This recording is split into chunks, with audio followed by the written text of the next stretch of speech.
The 1964 Alaska earthquake, also known as the Great Alaskan Earthquake or the Good Friday Earthquake, was a devastating natural disaster that struck Alaska on the evening of March 27, 1964. The quake occurred at 5:36 p.m. Alaska Standard Time and is remembered as one of the most powerful earthquakes ever recorded. With a magnitude of 9.2, it remains the largest earthquake in North American history and the second largest globally since modern seismography began in 1900. This disaster took place in the south-central region of Alaska, affecting numerous cities and towns, including Anchorage, Seward, and Valdez. It lasted for nearly 4.5 minutes, but the destruction that followed was catastrophic. Massive ground fissures, landslides, and collapsing buildings wreaked havoc on the area, while a series of deadly tsunamis triggered by the quake caused further devastation along the Alaskan coastline and beyond. The backstory to this earthquake involves the slow but immense pressure that had built up between two tectonic plates, the Pacific Plate and the North American Plate. Over centuries, these plates had been pushing against each other, creating enormous stress deep beneath the Earth's surface. When that pressure finally released on that Good Friday in 1964, the impact was felt far and wide, not only in Alaska, but also in places as far away as Japan and California. In the days leading up to the quake, there were no clear signs or warnings. The people of Alaska, much like the rest of the world, were caught completely off guard when the Earth began to shake violently that evening. The Alaska earthquake of 1964 was caused by the movement of the Pacific and North American tectonic plates. Alaska sits on the boundary between these two plates, which are part of the larger Pacific Ring of Fire, an area known for frequent seismic activity. For centuries, the Pacific Plate had been slowly pushing beneath the North American Plate in a process called subduction. As the plates moved, immense pressure built up where they met, and by March of 1964, that pressure was at its breaking point. On March 27th, the stress that had been accumulating beneath the Earth's crust was suddenly released, leading to the massive 9.2 magnitude earthquake. The rupture occurred about 15 miles below the surface, and it stretched across an area roughly 500 miles long and 125 miles wide. The force of the earthquake caused the ground to shake violently, and in some places, the land rose or sank by as much as 38 feet. In the first few moments of the quake, the ground motion was so intense that it made standing or walking impossible for anyone caught outside. Buildings swayed, roads cracked, and entire neighborhoods shifted as the ground beneath them heaved. As the earthquake continued for more than 4 minutes, it became clear that this was no ordinary tremor. People across Alaska were experiencing a catastrophe unlike anything they had ever seen.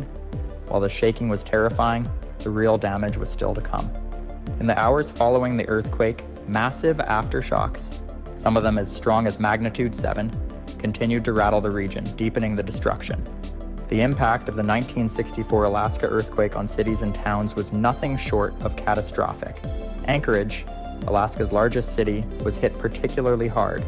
Buildings that had once stood tall crumbled under the force of the earthquake. Entire sections of the city were leveled as the ground split open and buckled.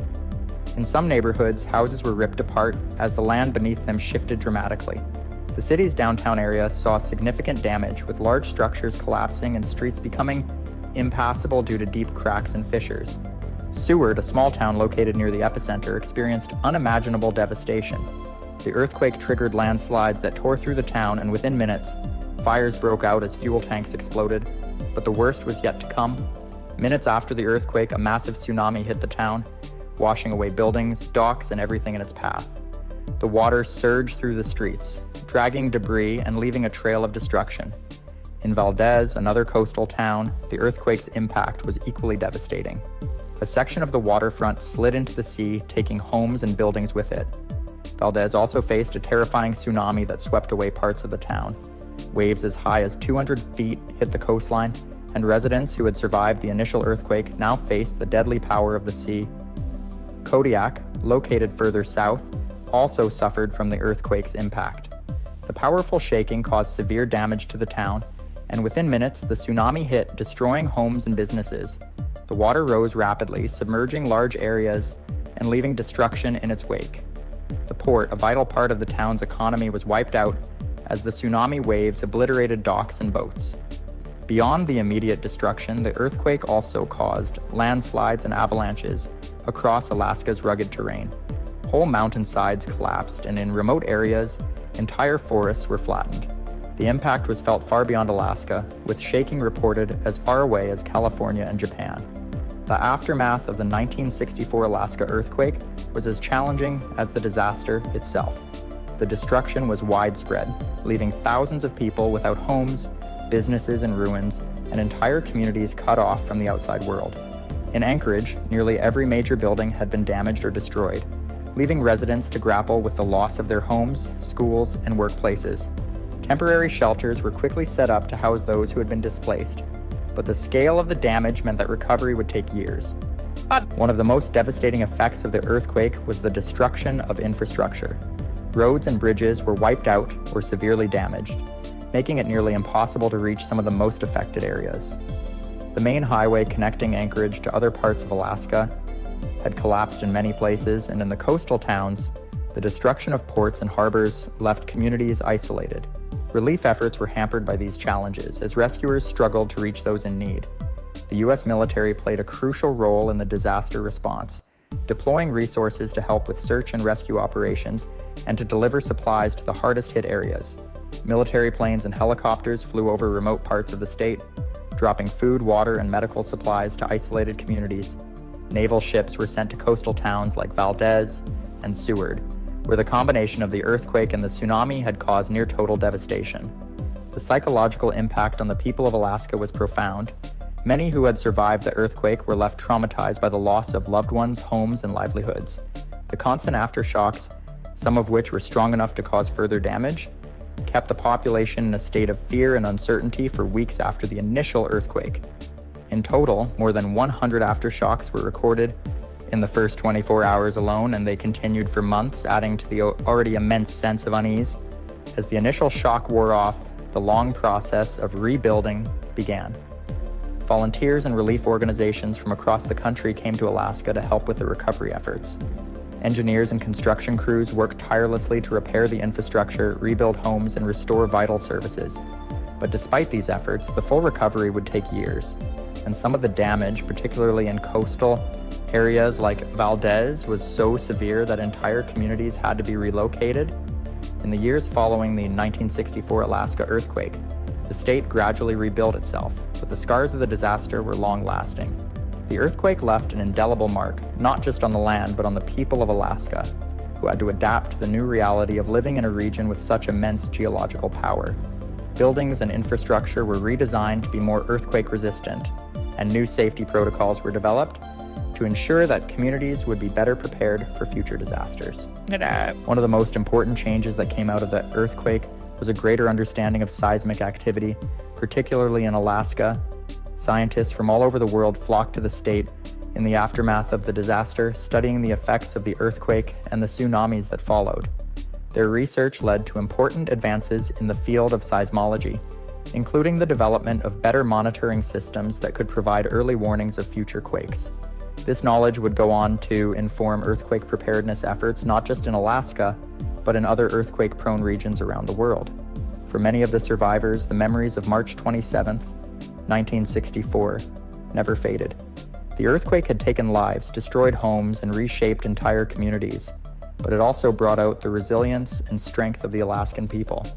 Stories of courage, sacrifice, and solidarity became part of the collective memory as residents supported each other through the darkest hours and rebuilt their communities from the ground up. The earthquake also left a legacy of awareness and preparedness. Public education campaigns were launched to ensure that Alaskans knew how to respond in the event of another major quake. Regular drills and preparedness exercises became part of life in schools and workplaces across the state, ensuring that future generations would be ready if and when disaster struck again. In the end, the 1964 Alaska earthquake remains one of the most powerful natural disasters in U.S. history. It reshaped not just the physical landscape of Alaska, but also the mindset of its people, creating a legacy of resilience and preparedness. While the state has seen other disasters in the years since, none have left a mark quite like the Good Friday earthquake, a day that forever changed Alaska.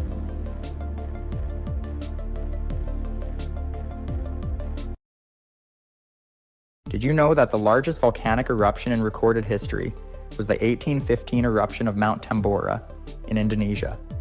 This cataclysmic event was so powerful that it reverberated around the globe, leading to a dramatic drop in temperatures and earning the notorious title of the year without a summer. Picture this: the air thick with ash, the ground trembling beneath your feet, and a massive plume of smoke and debris shooting into the atmosphere, blotting out the sun for months. Today we'll explore the immense scale and significance of the Tambora eruption, a natural disaster that continues to shape our understanding of volcanic activity and its global effects. This eruption serves as a stark reminder of how nature can unleash forces beyond our comprehension.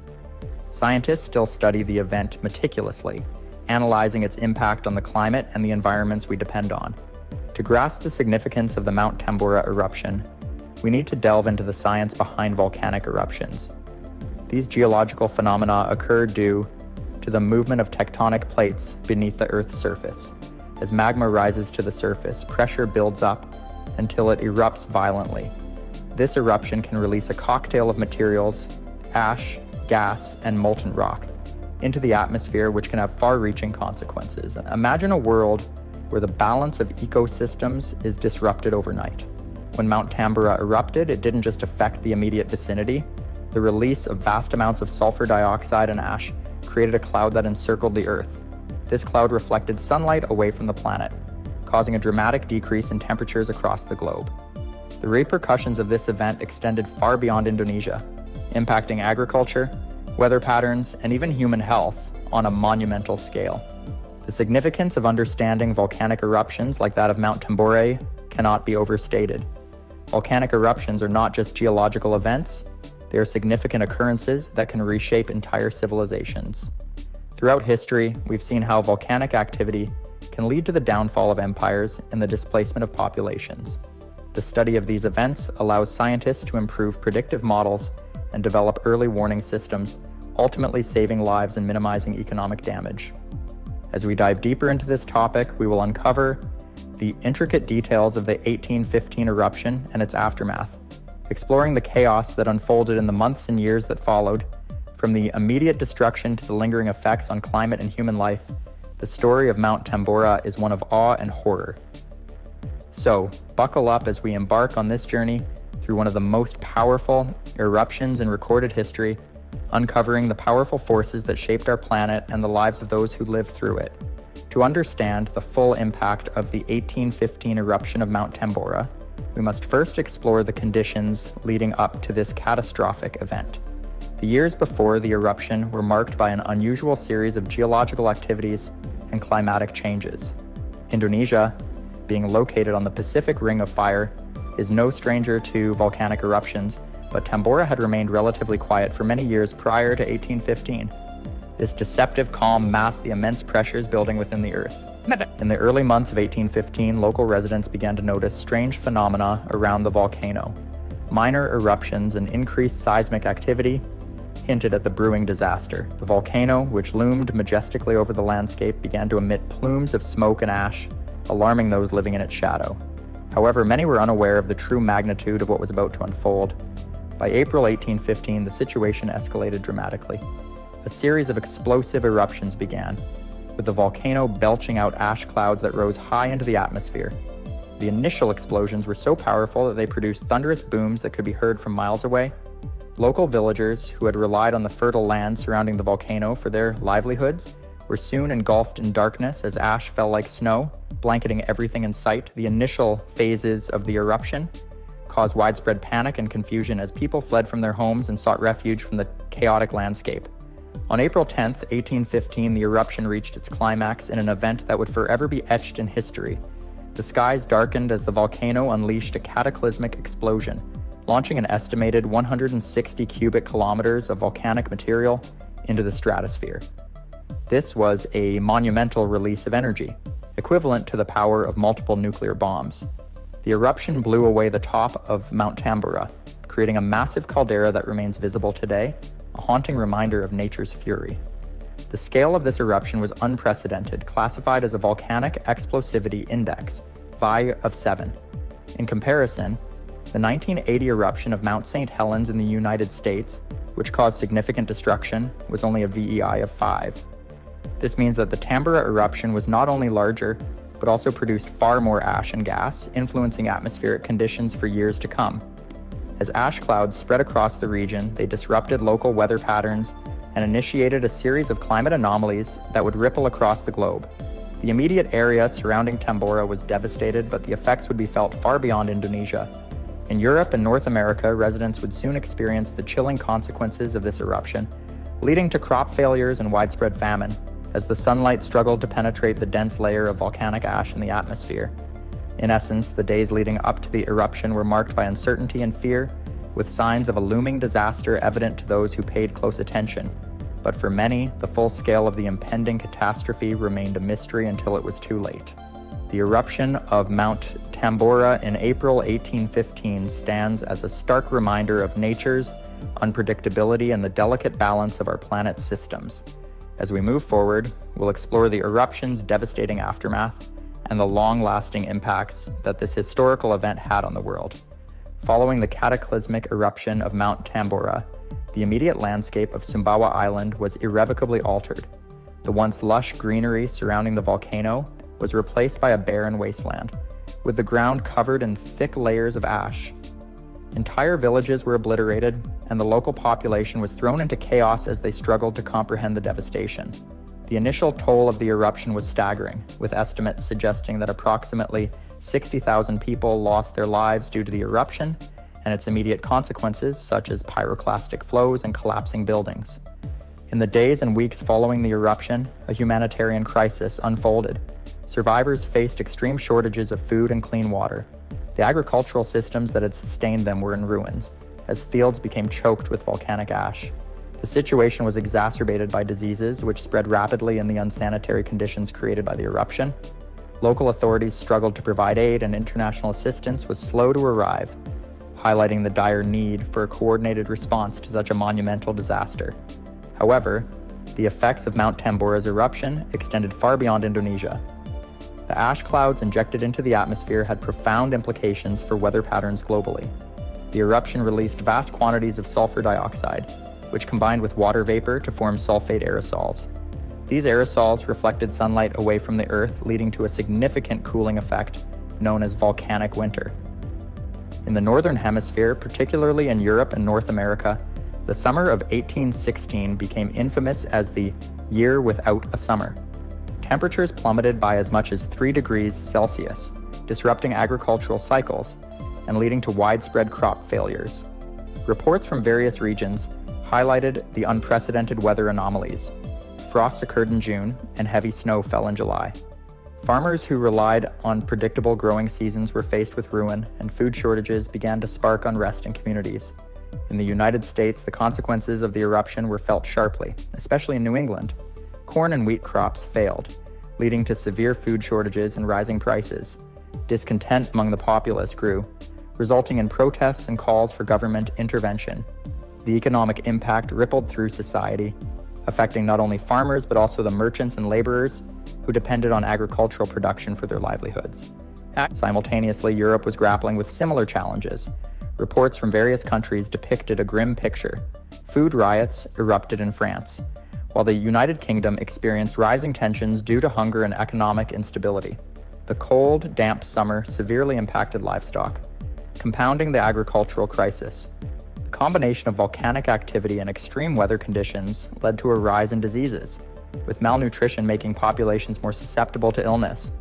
Beyond the immediate suffering, the eruption also sparked a shift in scientific understanding and societal attitudes towards natural disasters. The dramatic changes in climate caught the attention of scientists and scholars across Europe and America.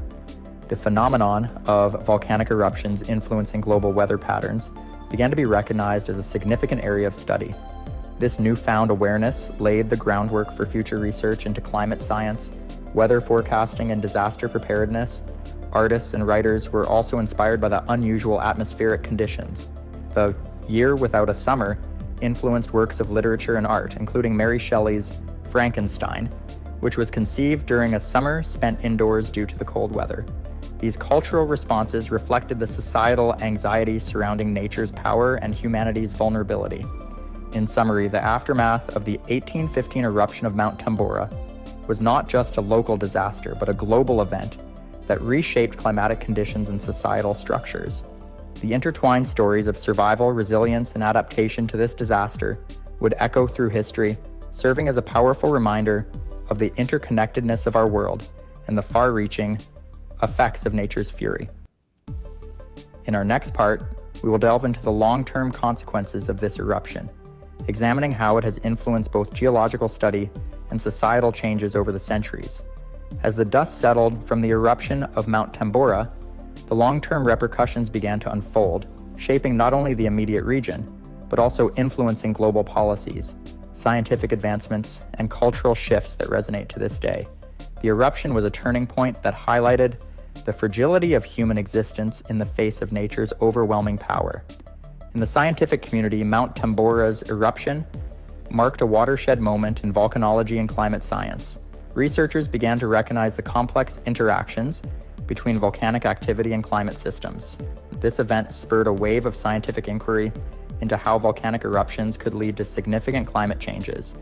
Scientists began to develop models to better understand the atmospheric impacts of ash and gases released during eruptions, which would eventually inform how we study modern volcanic events. The eruption also underscored the importance of preparedness for natural disasters. In the wake of such a catastrophic event, countries started to prioritize the establishment of monitoring systems for volcanic activity.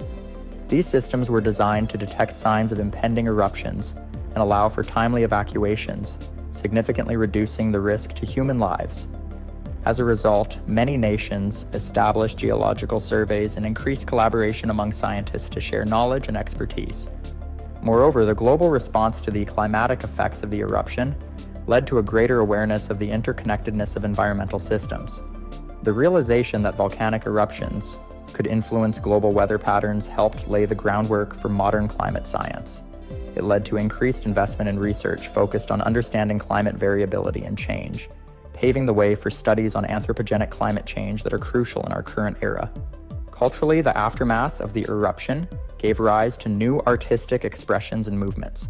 The stark reality of the year without a summer inspired many artists and writers to reflect on humanity's relationship with nature. The Romantic movement in literature and art, which sought to express deep emotions and an appreciation for the sublime aspects of nature, found fertile ground in the wake of this disaster. Themes of nature's beauty, power, and unpredictability permeated works from this period, encouraging society to contemplate its vulnerabilities. Furthermore, the agricultural crises triggered by the eruption highlighted the critical need for food security and sustainable farming practices. As communities struggled to recover from crop failures, discussions about agricultural resilience began to take shape.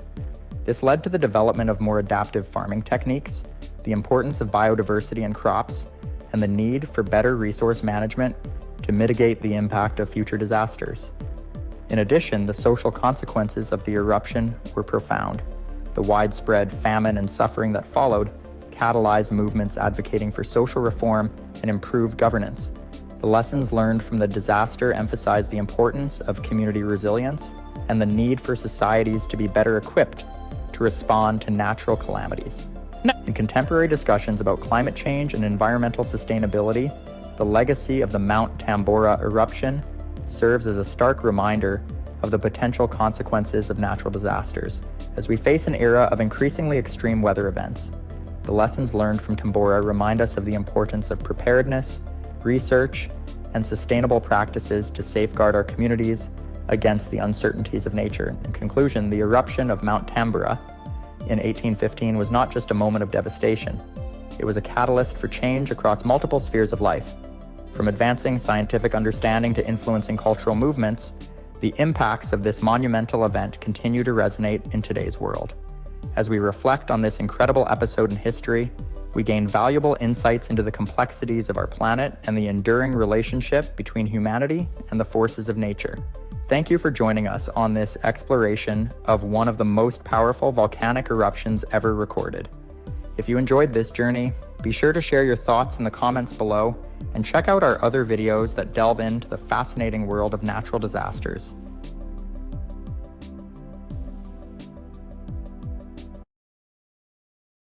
Typhoon Nina, also known locally as Typhoon Bibeng, remains one of the most devastating storms in the history of Asia. This catastrophic event took place in early August of 1975 and became notorious not just for its strength, but for the extraordinary loss of life and destruction it caused. Before it made landfall, Typhoon Nina had already gained a reputation as a fierce and unpredictable tropical cyclone in the western Pacific Ocean, showing signs early on that it could become a catastrophic storm. The storm first began as a tropical disturbance off the coast of Guam. Warm sea surface temperatures and favorable atmospheric conditions quickly allowed the system to strengthen, and by the first few days of August, it had developed into a tropical storm. As it moved westward, heading toward the Philippines, Typhoon Nina continued to grow in size and intensity. Meteorologists tracked its progress closely, issuing early warnings to the regions in its path. Despite these warnings, the sheer power of the storm was beyond what most could imagine at the time. By the time Nina reached typhoon status, its wind speeds had accelerated dramatically. Reports later estimated that the winds at the center of the storm exceeded 120 miles per hour. As it barreled closer to the archipelago, the people of the Philippines braced for impact. The storm was moving fast, its wide wind field sweeping across the sea, pushing massive storm surges toward the coastal areas. On August 6, 1975, Typhoon Nina made landfall on Luzon, the largest and most populous island in the Philippines. It slammed into the northern regions with incredible force, bringing torrential rains, powerful gusts, and life-threatening storm surges that overwhelmed entire communities. The rains were so heavy that they caused massive flooding within hours of the storm's arrival. Coastal villages were some of the first to feel the brunt of the storm, with homes, businesses, and crops being swept away by the winds and water. But what made Typhoon Nina especially catastrophic was not just the immediate damage. As it moved inland, it triggered a series of events that would turn this typhoon into one of the most tragic natural disasters in the nation's history. After wreaking havoc in the Philippines, Typhoon Nina continued on its deadly path, leaving widespread devastation in its wake. But the storm was far from over, and its next target was even more populous. After crossing the island of Luzon, Nina weakened slightly as it moved into the South China Sea. However, the warm waters there allowed the storm to quickly regain strength, setting its sights on the southeastern coast of China. What started as a disaster for the Philippines was about to become an international catastrophe impacting millions across Asia.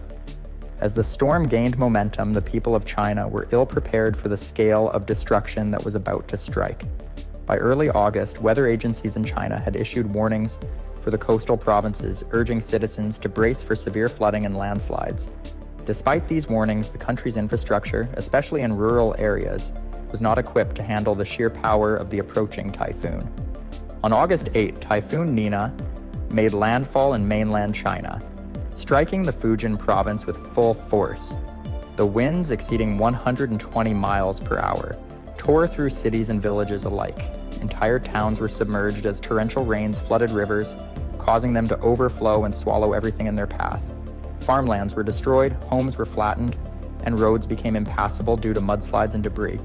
What made Nina particularly deadly in China was the failure of several dams, including the infamous collapse of the Banqiao Dam, which led to one of the deadliest dam failures in history. The Banqiao Dam, located in the Henan province, had been built to withstand massive floods, but it was no match for the intensity of Typhoon Nina. As the storm dumped massive amounts of rain over the region, water levels in the dam rose uncontrollably. On the night of August 8, the dam burst, releasing a wave of water that wiped out entire villages downstream. The resulting flood created a cascade of destruction, taking the lives of tens of thousands of people and leaving hundreds of thousands homeless. The failure of the dam was a turning point in the disaster as the floodwaters swept through the countryside, causing widespread chaos and loss of life. But the devastation didn't stop in China. Typhoon Nina's immense power affected other countries in the region as well. Taiwan, which was in the storm's direct path as it moved northward, faced heavy rains and strong winds that caused significant damage to infrastructure and agriculture. Vietnam and Laos also experienced residual effects from the typhoon, with torrential rains flooding rural areas and leaving communities stranded without food or clean water for days. In all, Typhoon Nina was a regional disaster affecting not only the Philippines, but also much of East and Southeast Asia. The scale of the destruction extended far beyond what anyone could have anticipated, with the storm leaving a lasting legacy in every country it touched. As the winds died down and the rain began to taper off, the the true extent of Typhoon Nina's devastation became evident. Survivors emerged from the wreckage to find their homes destroyed and their communities in ruins.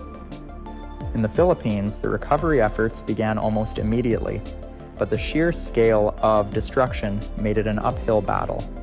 Government agencies, alongside international organizations, mobilized to provide assistance to those affected. However, the challenges were immense, with communication lines down and roads blocked by debris, hampering relief efforts. In the Philippines, the government declared a state of emergency in the hardest-hit areas. Rescue teams were dispatched to remote locations where entire villages had been swept away and many communities were cut off from aid. Local volunteers, often risking their own safety, joined the efforts to locate survivors trapped under the rubble or stranded in isolated areas. Relief centers were set up to provide food, water, and medical assistance, but the resources quickly became strained as more people sought help. The United Nations stepped in, coordinating an international relief effort that brought supplies and aid workers from around the globe. Countries such as Japan, the United States, and Australia sent planes filled with food, medical supplies, and equipment to aid in the recovery. Non-governmental organizations also played a critical role, setting up shelters and providing essential services to those displaced by the storm. As the focus shifted to recovery in the Philippines, the situation in China became a pressing concern. With the Banqiao Dam disaster, the Chinese government faced an unprecedented humanitarian crisis. The immediate priority was to search for survivors and provide medical care to the injured. Rescue teams were deployed to the hardest-hit areas, where entire neighborhoods were submerged. Reports indicated that local hospitals were overwhelmed, struggling to care for the thousands injured in the disaster. In the wake of Typhoon Nina, the Chinese government launched a comprehensive recovery and rebuilding plan. Emergency funds were allocated to help communities recover and rebuild infrastructure. Schools, hospitals, and homes were prioritized for reconstruction, but the task was daunting. The government also faced scrutiny over the failure of the dam, prompting investigations into the quality of construction and maintenance practices that led to such a catastrophic failure. In Taiwan, Vietnam, and Laos, recovery efforts were underway as well. Local governments worked to restore power and clean up debris, but the damage to agriculture was significant, with crops destroyed and livelihoods lost. Farmers faced an uncertain future, and many communities struggled to access clean water and food supplies. In response to the regional crisis, neighboring countries also offered assistance, sharing resources and expertise to aid recovery efforts across borders. The disaster brought attention to the broader issue of climate resilience in the region. Experts and government officials began to discuss the need for better disaster preparedness, improved infrastructure, and more robust emergency response systems to mitigate the impacts of future storms. Typhoon Nina served as a harsh reminder of the vulnerability of coastal and riverine communities to the increasing frequency and intensity of extreme weather events, prompting calls for action at both local and international levels. As the weeks turned into months, the survivors of Typhoon Nina slowly began to rebuild their lives amidst the wreckage, united by their shared experience of loss and resilience. The typhoon left an indelible mark on the hearts and minds of those who lived through it, reminding them of the power of nature and the strength of community in the face of adversity. As the dust began to settle from the immediate chaos following Typhoon Nina, the region started to reflect on the lessons learned from this devastating storm. In the Philippines, discussions emerged regarding the need for stronger building codes and infrastructure improvements to withstand future typhoons. The government began collaborating with international engineering firms and disaster management organizations to assess existing structures and develop a comprehensive plan to reinforce vulnerable areas. Education on disaster preparedness became a priority as communities recognized the importance of being equipped with the knowledge and tools to respond effectively to future emergencies. Schools incorporated disaster response training into their curricula, teaching children and their families how to prepare for severe weather events, identify safe shelters, and create emergency plans. Community workshops were organized, where local leaders shared insights on resilience and recovery, fostering a culture of preparedness. In China, the Banqiao Dam disaster prompted a nationwide reevaluation of dam safety and flood management systems. The government initiated rigorous inspections of all major dams, implementing stricter regulations and maintenance schedules to prevent similar catastrophes. Public discussions around environmental sustainability gained momentum as citizens and officials alike began to understand the need for responsible management of natural resources and the impact of urban development on flood risks. The experience of Typhoon Nina also highlighted the interconnectedness of countries in the region when facing natural disasters. Regional cooperation became a focal point, with leaders from the Philippines, China, Taiwan, and other affected nations meeting to discuss joint initiatives for disaster response and recovery. They explored the establishment of a regional disaster management framework that would facilitate information sharing, resource allocation, and collaborative training exercises. In the wake of the typhoon, the economy of the affected regions took a significant hit. Agriculture suffered tremendously, particularly in the Philippines, where rice and other staple crops were destroyed. Farmers struggled to recover, leading to food shortages and increased prices.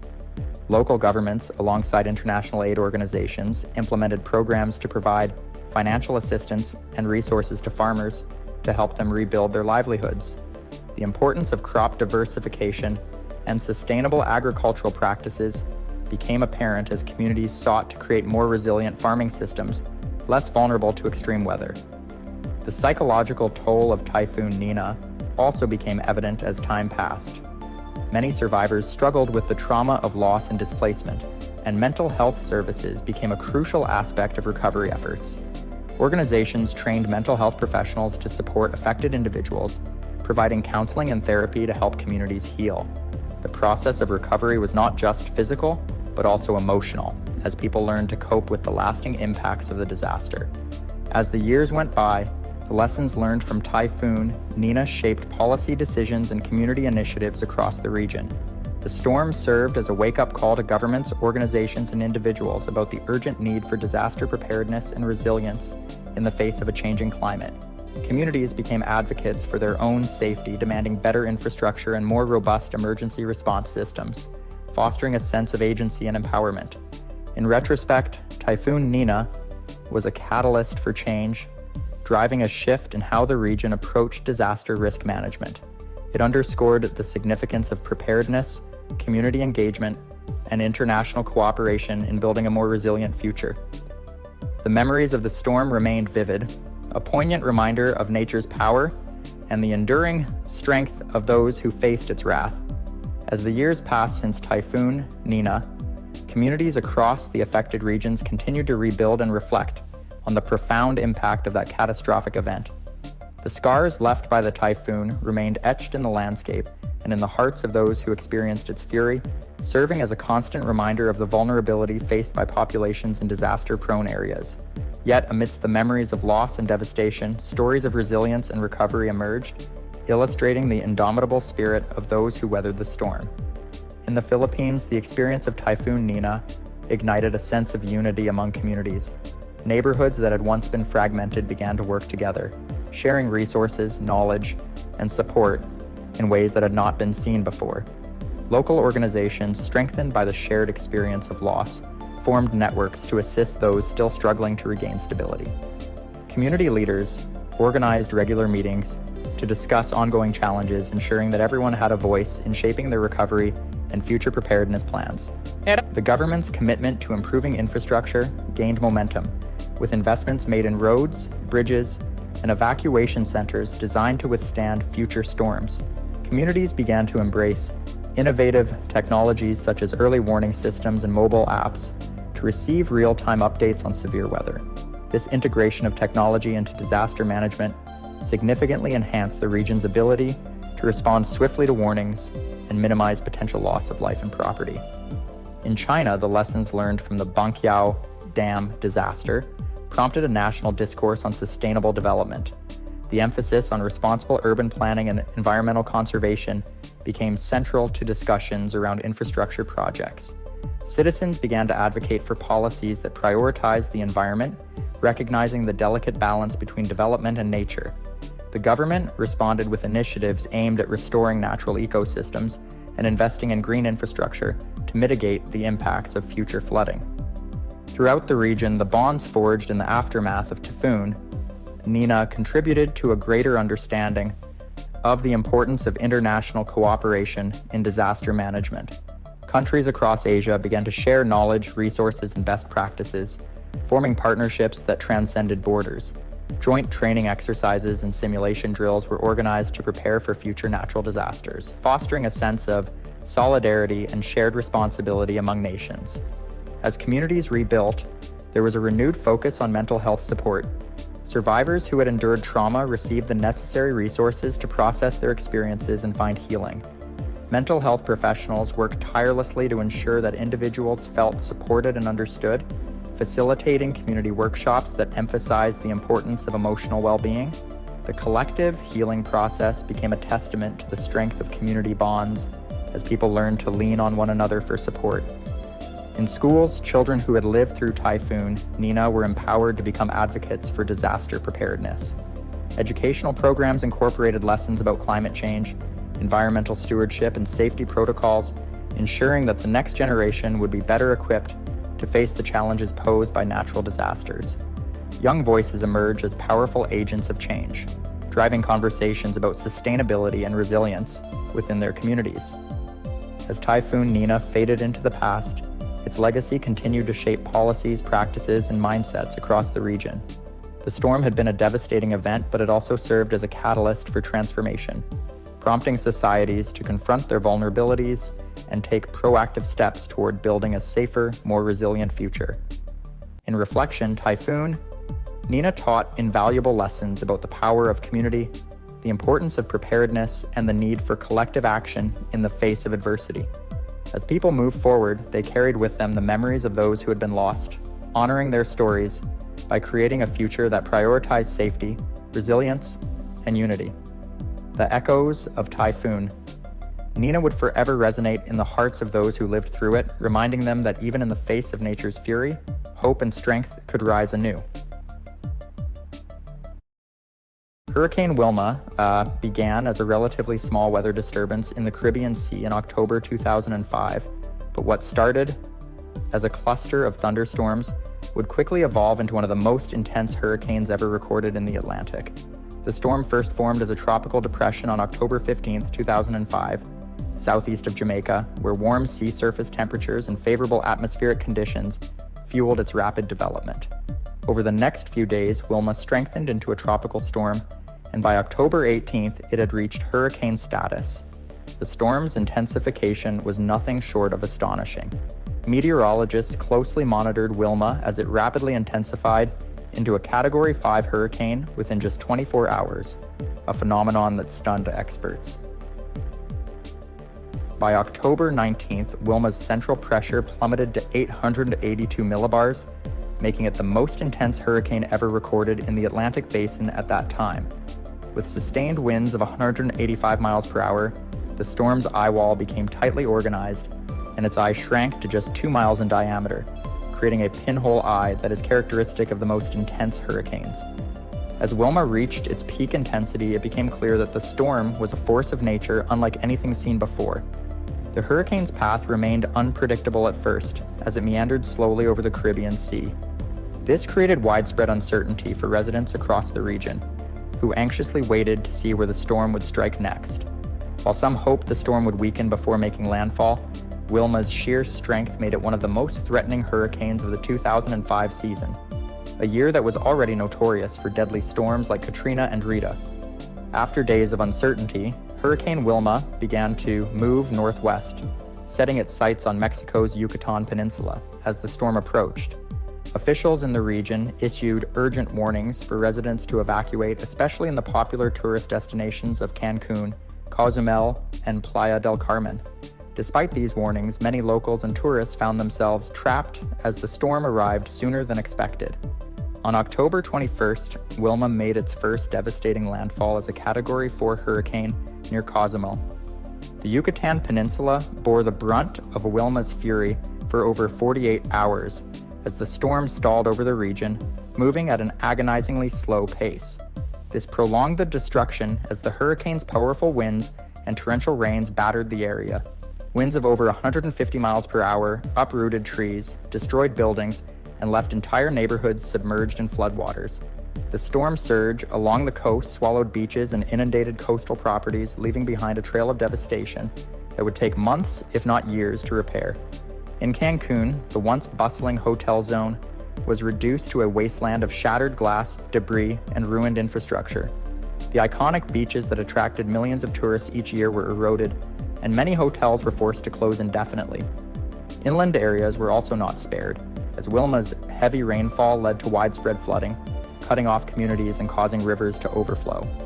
Residents were left without power or clean drinking water for days, and rescue operations were hampered by the widespread destruction. The death toll in Mexico, though relatively low compared to other major hurricanes, was a testament to the storm's immense power and the swift response from local authorities who managed to evacuate many residents before the worst of the storm hit. After wreaking havoc on the Yucatan Peninsula, Hurricane Wilma finally began to move northward across the Gulf of Mexico, but the storm was far from over. As it moved over the warm waters of the Gulf, Wilma began to reorganize, regaining strength after weakening slightly during its prolonged stay over land.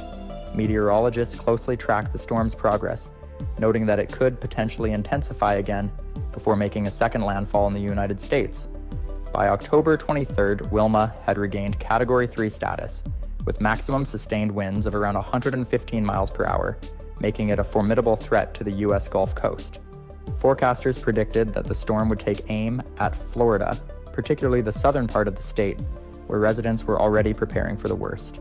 Mandatory evacuation orders were issued for low-lying coastal areas, and millions of people scrambled to secure their homes, stock up on supplies, or leave the state entirely.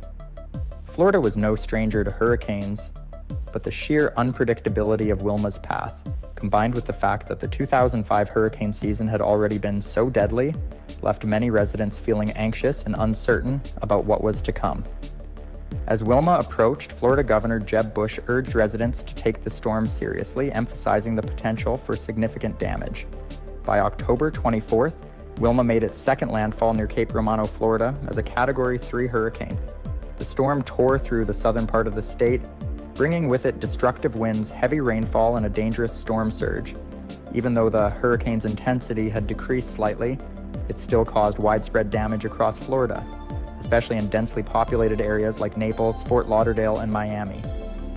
Hurricane Wilma's impact on Florida was both swift and severe. As the storm made its way across the state, it brought down power lines, uprooted trees, and damaged thousands of homes and businesses. Winds of up to 120 miles per hour ripped off roofs, shattered windows, and left entire communities without power for weeks. In the Miami metropolitan area, high-rise buildings were particularly vulnerable, with many experiencing broken windows and structural damage. Streets were littered with debris, making travel nearly impossible in the immediate aftermath of the storm. One of the most significant challenges in the wake of Wilma was the widespread power outages. Over 6 million people were left without electricity, and many regions struggled to restore power for weeks after the storm had passed. In some areas, residents faced long lines at gas stations, grocery stores, and supply centers as they tried to gather the resources they needed to survive. The damage to infrastructure was immense, with roads washed out, bridges damaged, and water systems disrupted. Hospitals and emergency services were overwhelmed, particularly in South Florida, where the storm had hit the hardest. Despite the destruction, Florida's residents showed resilience in the face of disaster. Neighbors helped each other clear debris, and local authorities worked tirelessly to restore order and get essential services back up and running. However, the financial toll was staggering, with early estimates suggesting that Wilma caused billions of dollars in damage. For many Floridians, the storm's aftermath was a long and difficult recovery process, with some areas taking years to fully rebuild. In the days and weeks following Hurricane Wilma, the focus shifted to recovery and rebuilding. Federal, state, and local agencies, along with volunteers from across the country, worked to provide aid to the hardest-hit areas. The Federal Emergency Management Agency, FEMA, played a significant role in coordinating disaster relief efforts, providing temporary housing, food, and financial assistance to those affected by the storm. However, the scale of the damage meant that recovery was slow and uneven, with some communities, particularly in rural areas, struggling to access the help they needed. The agricultural sector in Florida was particularly hard hit by Wilma, with citrus groves and sugar cane fields experiencing extensive damage. This had a ripple effect on the state's economy, as the agricultural industry was a major contributor to Florida's overall financial health. Farmers faced months of uncertainty as they worked to salvage what they could from their crops and rebuild their livelihoods. Wilma also had a lasting impact on hurricane preparedness in the United States. The storm served as a stark reminder of the importance of early evacuation orders and the need for more robust infrastructure capable of withstanding such powerful storms. In the years following Wilma, Florida and other hurricane-prone states invested heavily in improving their emergency response systems, reinforcing buildings and educating the public about hurricane safety. As part of the historic 2005 hurricane season, which also included the infamous Hurricane Katrina, Wilma is remembered as one of the most intense and destructive storms to ever hit the Atlantic. Its legacy endures not only in the physical scars left on the regions it struck, but also in the collective memory of those who lived through it. For many, the experience of Hurricane Wilma was a sobering reminder of nature's destructive power and the importance of preparedness in the face of such deadly storms. On Wednesday, May 27, 1896, a catastrophic event struck the city of St. Louis, Missouri, and its neighboring East St. Louis, Illinois. This historic tornado, known as the Great Cyclone, would go down in history as one of the deadliest and most destructive tornadoes in the United States. As the day began, the weather seemed calm, with people going about their usual activities. The local weather bureau had predicted thunderstorms, but nothing that would indicate the scale of destruction that was about to unfold. Around noon, ominous clouds began to gather and the barometric pressure started to drop. For many, this was a sign of trouble ahead. However, the day proceeded with little concern from most residents, as the forecasters lacked the technology to predict tornadoes of such magnitude. By mid-afternoon, the skies darkened significantly, causing unease among some citizens who sought shelter at home. At 5 o'clock in the evening, everything changed. Thick, swirling clouds took on a menacing green hue as rain began to pour in heavy droplets. Within moments, the Great Cyclone touched down, carving a path of destruction through the heart of St. Louis. In just 20 minutes, this powerful tornado claimed at least 255 lives, injured over 1,000 others, and left more than 5,000 people homeless. The hardest hit areas included the fashionable Lafayette Square and Compton Heights neighborhoods, as well as the poorer Mill Creek Valley. This tornado would not only change the landscape of St. Louis, but also alter its history. It remains the third deadliest tornado in the United States, forever marking May 27th as a day of unimaginable loss and devastation. As the day of the disaster approached, the atmosphere in St. Louis was charged with tension. On May 27, 1896, meteorologists noted a storm system moving through Illinois and Missouri. While they had predicted thunderstorms, they could not foresee the violent tornado that was about to form. The morning began quietly, but by noon the sky was darkening and the air felt heavy and oppressive. The first signs of trouble appeared when a significant drop in barometric pressure alarmed those who were familiar with such indicators. People began to take shelter as the clouds thickened and turned a foreboding shade of green. In the afternoon, the conditions intensified. Around 5 o'clock, the storm system had built up enough energy to spawn what would become the Great Cyclone. Just before the tornado touched down, 2 supercell thunderstorms were developing nearby, creating the perfect conditions for a tornado to form. One of these supercells unleashed a smaller tornado near Bellflower, Missouri, resulting in the tragic death of one woman. By 6:15 in the evening, another F3 tornado struck a school in Audrain County, killing 3 students and injuring many more. As 5 o'clock approached, the swirling clouds unleashed their fury. The Great Cyclone touched down 6 miles west of Eads Bridge and quickly escalated into a powerful tornado. In a matter of moments, the storm began to carve a path of destruction through the city, leaving residents unprepared for the ferocity of what was to come. With nearly 30 tornadoes reported across the region that day, St. Louis was about to face one of the most catastrophic natural disasters in its history. The afternoon of May 27, 1896, transformed into chaos as the Great Cyclone struck St. Louis.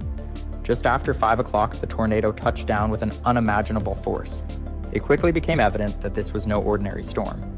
Witnesses described a massive swirling column of debris that roared through the streets, leveling everything in its path.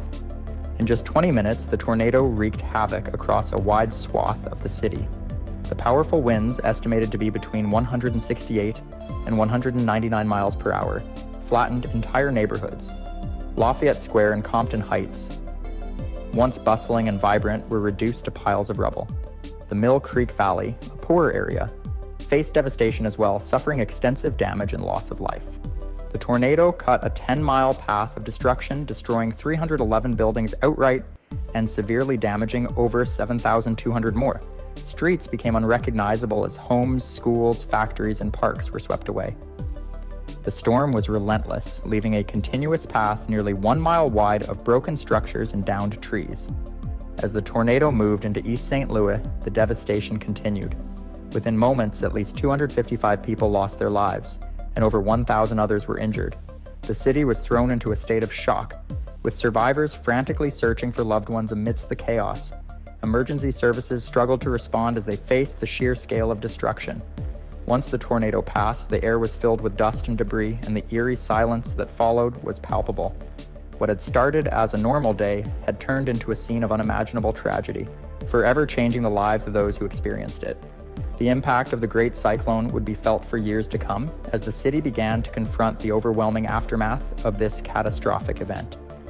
In the wake of the Great Cyclone, the destruction to St. Louis was immense, both in terms of physical damage and human loss. The impact on nature was stark, as trees that had stood for decades were uprooted or snapped like twigs. Parks once filled with life lay in ruins, with Lafayette Park becoming a haunting reminder of the storm's power. The landscape of the city had changed dramatically, with entire blocks reduced to nothing more than splintered wood and twisted metal. The aftermath revealed a heart-wrenching scene. Over 5,000 people found themselves homeless, their lives shattered in an instant. Families searched through the debris for any remnants of their possessions, while makeshift shelters sprang up in parks and community centers to provide some form of refuge. Local volunteers rallied to assist the wounded and homeless, digging through the rubble to rescue trapped individuals. Makeshift hospitals were set up to treat the injured, with doctors and volunteers working tirelessly through the night. As news of the devastation spread, aid began to pour in from neighboring cities and states. Offers of food, clothing, and financial support flooded the area, showcasing the resilience of the human spirit in times of crisis. Many residents who had escaped the destruction joined forces with relief efforts, displaying a strong sense of community in the face of adversity. The rebuilding process began almost immediately, but it was clear that recovery would take time. Debris was cleared from the streets, and plans were drawn up for new buildings that would eventually rise from the ashes of the old. The disaster forced a reassessment of building codes and safety measures in tornado-prone areas. Many lessons were learned, which would influence future urban planning and disaster preparedness. The impact on the psyche of the community was profound. For years, the memory of that day lingered in the minds of residents. It was a constant reminder of the tornado's destructive force and a catalyst for change in how cities prepared for severe weather. As the years passed, the resilience of St. Louis shone through, but the scars of the Great Cyclone remained etched in the city's history. The Great St. Louis Tornado of 1896 left a lasting impact on the city and its people, shaping both its physical landscape and its future. The tornado, which lasted just 20 minutes, destroyed thousands of homes and buildings, leaving over 5,000 people homeless and causing more than $10 million in damage at the time. In today's value, that would be close to $5 billion. But the true cost of the disaster was much more than just monetary. It was felt in the lives lost and the city's collective trauma. In the years that followed, St. Louis rebuilt itself from the ground up. The areas hardest hit, like Lafayette Square and Compton Heights, were eventually restored, though some of the poorer neighborhoods, such as Mill Creek Valley, faced greater challenges in recovery. The rebuilding effort brought about a renewed focus on urban development, with better construction practices and an awareness of the need for storm preparedness. While technology at the time couldn't predict tornadoes accurately, the storm underscored the importance of improving weather forecasting and response systems. The tornado also had a lasting effect on the city's political and social landscape. In the 1897 city elections, reform candidates who had hoped to change the direction of St. Louis were defeated. The political shift was partly influenced by the devastation of the tornado and the role it played in mobilizing communities, particularly those heavily impacted by the storm. As St. Louis recovered, It continued to grow and eventually played host to the World's Fair just 8 years after the disaster, a testament to its resilience and determination to move forward. The tornado remains the third deadliest in United States history, and its legacy is still remembered today. It stands as a reminder of the sheer power of nature and the importance of preparation, community, and perseverance. St. Louis may have been scarred by the events of May 27, 1896, but the city's ability to rebuild, recover, and remember is what truly defines its story. The Great Cyclone will forever be a part of St. Louis's history, a symbol of destruction, survival, and the enduring strength of its people. In the early days of September 1900, the bustling coastal city of Galveston, Texas, was completely unaware of the devastation that was about to unfold. Known as the Wall Street of the Southwest, Galveston was one of the wealthiest and most important ports in the United States. The city's prime location on Galveston Island along the Gulf of Mexico had made it a hub of trade and commerce, and its population had grown rapidly, reaching nearly 38,000 by 1900. However, this prosperity came with a dangerous sense of complacency. The city had weathered numerous storms in the past, and the residents believed that they would easily survive any future storms. Even Isaac Klein, the head of the Weather Bureau's Galveston office, famously wrote in an 1891 article that it would be impossible for a hurricane of significant strength to strike the island. But all of that changed on September 8, 1900, when the Great Galveston Hurricane made landfall. This storm, later known as the deadliest natural disaster in United States history, would go on to claim the lives of an estimated 8,000 people, with some reports suggesting that the number could be as high as 12,000. The city of Galveston was devastated, with nearly every building suffering damage and thousands of homes destroyed. In a matter of hours, the thriving city was reduced to ruins, and the lives of countless families were forever altered. The 1900 Galveston hurricane wasn't just a local disaster, it was a tragedy of epic proportions that had a profound impact on the entire nation. The storm ended Galveston's golden era as potential investors turned to nearby Houston, fearful of future hurricanes. In the wake of the storm, significant changes were made, including the construction of a seawall to protect the city and the raising of the island itself. This introduction sets the stage for a closer look at how this catastrophic event unfolded, starting with the formation of the storm and the initial signs that something was amiss. In the next part, we'll explore how the hurricane developed and the preparations, or lack thereof, that were made as the storm approached the Texas coast. The 1900 Galveston hurricane began its deadly journey as a tropical storm in the far eastern Atlantic Ocean off the coast of West Africa in late August. At the time, meteorology was still a developing science, and the tools available to track and predict storms were rudimentary at best. Despite these limitations, weather observers noticed the formation of a storm system that appeared to be gaining strength as it moved westward across the warm waters of the Atlantic. By the end of the first week of September, the storm had intensified into a full-fledged hurricane, although its exact path remained uncertain. In those days, the United States Weather Bureau, which later became the National Weather Service, relied heavily on reports from ships at sea and limited land-based observations. Communication between different regions was slow, and information about the storm was often outdated by the time it reached the public. As the hurricane approached the Caribbean, it made its first significant landfall in Cuba on September 6th. The storm caused considerable damage but did not lead to widespread alarm in the United States. Unfortunately, the Cuban meteorologists' warnings about the storm's potential severity were largely dismissed by their American counterparts. The Weather Bureau in Washington, D.C. predicted that the storm would veer northeastward and spare the Gulf Coast. They did not realize that the hurricane was about to take a more dangerous course. On September 7th, the storm entered the Gulf of Mexico, where it encountered ideal conditions for further intensification. The waters of the Gulf were exceptionally warm, providing the energy needed for the hurricane to strengthen rapidly. By now, it was clear that the storm was heading toward the Texas coast, but the residents of Galveston remained largely unaware of the impending danger. Isaac Klein, the head of the Weather Bureau's Galveston office, had noticed some concerning signs. The Gulf waters were rising, the wind was picking up, and the barometric pressure was dropping, a clear indication that a powerful storm was approaching. However, like many others, Klein did not believe that a hurricane of great strength could strike Galveston. He assured the public that there was no cause for alarm, even as the signs of an approaching storm became more ominous. By the evening of September 7th, the weather in Galveston had begun to deteriorate rapidly. Heavy rain and strong winds battered the city, but most residents believed it was just another typical Gulf storm. Some even ventured out to the beaches to watch the waves crash against the shore, unaware that within hours those very waves would rise up and engulf their city. As night fell, the storm continued to intensify and the fate of Galveston was sealed. The lack of preparation and the underestimation of the storm's severity would prove to be catastrophic. In the next part, we will delve into the day of the hurricane, when the full force of the storm struck the city, bringing with it unimaginable destruction and loss of life. On the morning of September 8, 1900, the residents of Galveston awoke to a scene that was already foreboding. The winds had grown stronger overnight, whipping through the streets with increasing ferocity.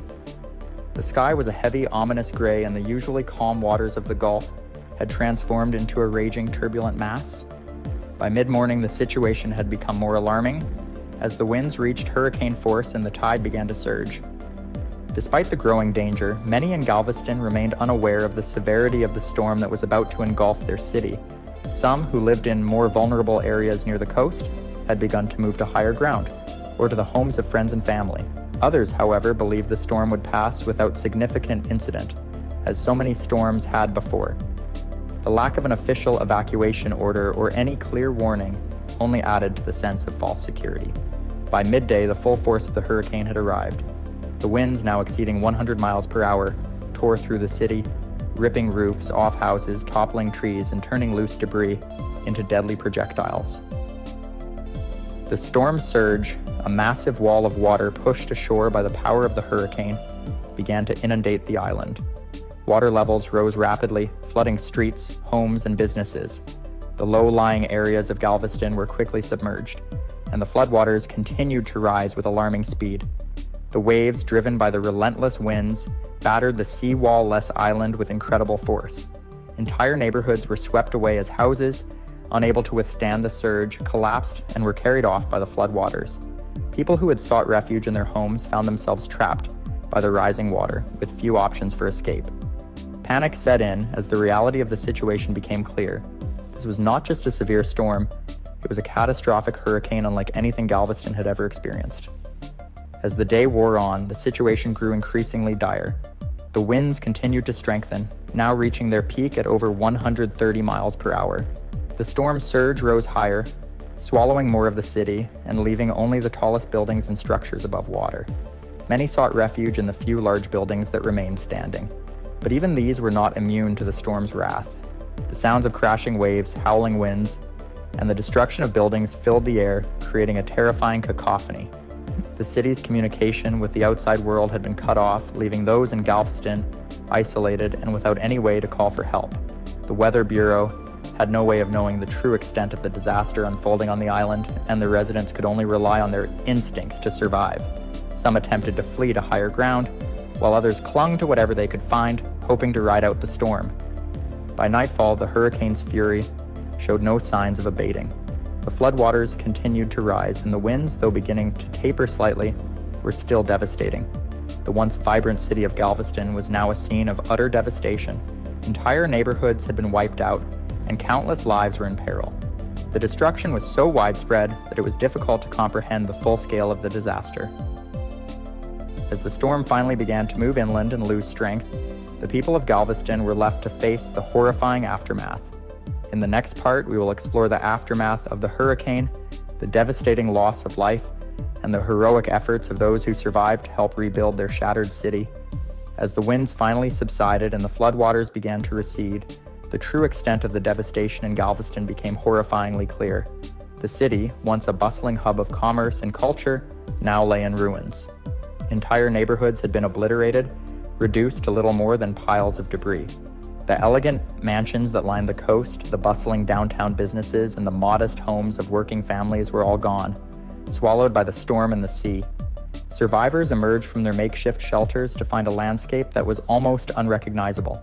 Streets were buried under mountains of wreckage, with shattered timbers, broken glass, and twisted metal strewn everywhere.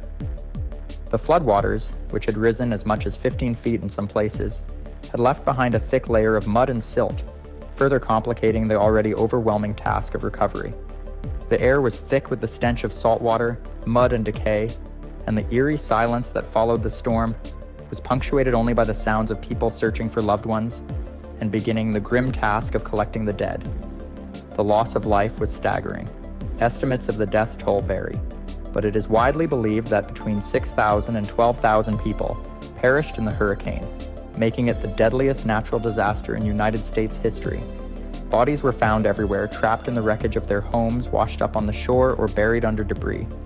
The sheer number of dead overwhelmed the city's ability to deal with them, and many were buried in mass graves or simply lost to the sea.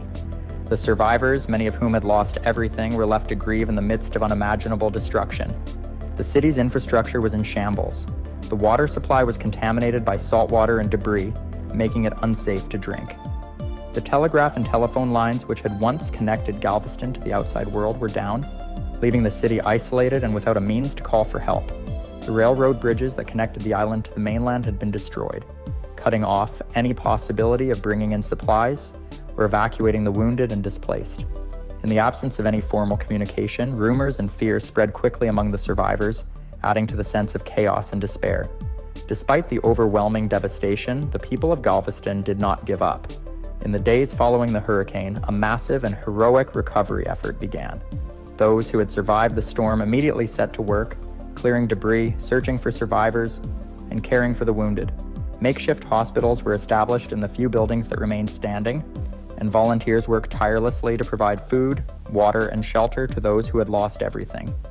Word of the disaster slowly began to reach the mainland, and help soon arrived. Relief efforts were organized, and supplies began to trickle in by boat, the only means of access to the island. The U.S. Army was dispatched to assist with the recovery, and volunteers from across the country came to Galveston to help with the monumental task of rebuilding. The city's residents, though devastated by their losses, showed remarkable resilience and determination as they began to piece their lives back together. The rebuilding process was slow and fraught with challenges. With so much of the city destroyed, there was a shortage of materials and labor, and the work was often dangerous. Many of the buildings that had survived the storm were damaged beyond repair and had to be demolished, further adding to the sense of loss. But despite these difficulties, the people of Galveston pressed on, driven by a desire to rebuild their city and honor the memory of those who had been lost. In the final part, we will explore how Galveston rose from the ashes of this disaster, the lessons learned from the hurricane, and the lasting impact it had on the city and its people. In the aftermath of the hurricane, Galveston faced the enormous challenge of rebuilding a city nearly wiped off the map. The task was daunting, but the people of Galveston were determined to restore their home. The process began with clearing the massive amounts of debris that littered the island. This was no small feat, as the storm had left behind mountains of rubble, tangled with remnants of homes, businesses, and lives that had been lost. Volunteers, military personnel, and the remaining residents worked tirelessly to clear the streets and begin the long process of reconstruction. Now, one of the most significant and ambitious projects undertaken was the razing of the entire city. Engineers proposed elevating Galveston to protect it from future storms, a project that was both unprecedented and monumental in scope. Buildings were jacked up, sometimes as much as 17 feet, and sand and dirt were pumped in to fill the space below. Streets were raised, and a new seawall stretching more than 10 miles was constructed to shield the island from future storm surges. This engineering marvel not only transformed the landscape of Galveston, but also demonstrated the city's resilience and commitment to surviving in a perilous environment. The economic impact of the hurricane was profound. Before the storm, Galveston had been a major port and one of the wealthiest cities in Texas, known for its vibrant culture and booming economy. The hurricane, however, shifted that prosperity to nearby Houston, which emerged as the region's new economic powerhouse. Despite this shift, Galveston remained an important city, continuing to thrive in new ways. Tourism became a significant industry as visitors flocked to see the seawall and the city's ongoing recovery efforts. The storm also had a lasting impact on disaster preparedness and response. The 1900 Galveston Hurricane is often cited as a pivotal moment in the development of modern meteorology and emergency management. The scale of the disaster highlighted the need for better forecasting, communication, and evacuation planning. Lessons learned from Galveston influenced policies and procedures that would be implemented in future disasters, helping to save countless lives in the years to come. Galveston's recovery was not just about rebuilding structures, it was about healing a community that had been deeply scarred by tragedy. The loss of thousands of lives left a permanent mark on the city's collective memory, and the stories of those who perished became a part of Galveston's history. Memorials were erected and annual commemorations were held to honor the victims and to remind future generations of the city's resilience in the face of unimaginable loss. Today, Galveston stands as a testament to the strength and determination of its people.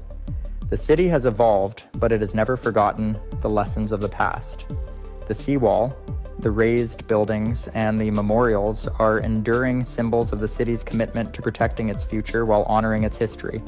Galveston's story is one of survival, resilience, and rebirth, a powerful reminder that even in the face of overwhelming disaster, a community can rise again, stronger and more determined than ever.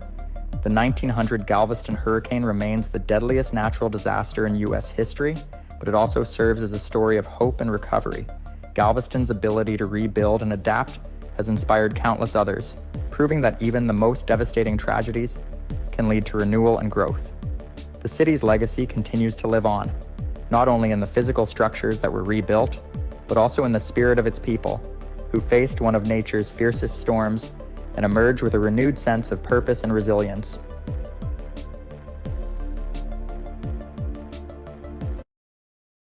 In the summer of 1931, China faced one of the deadliest natural disasters in recorded history, the 1931 China floods, also known as the Yangtze-Huai River floods.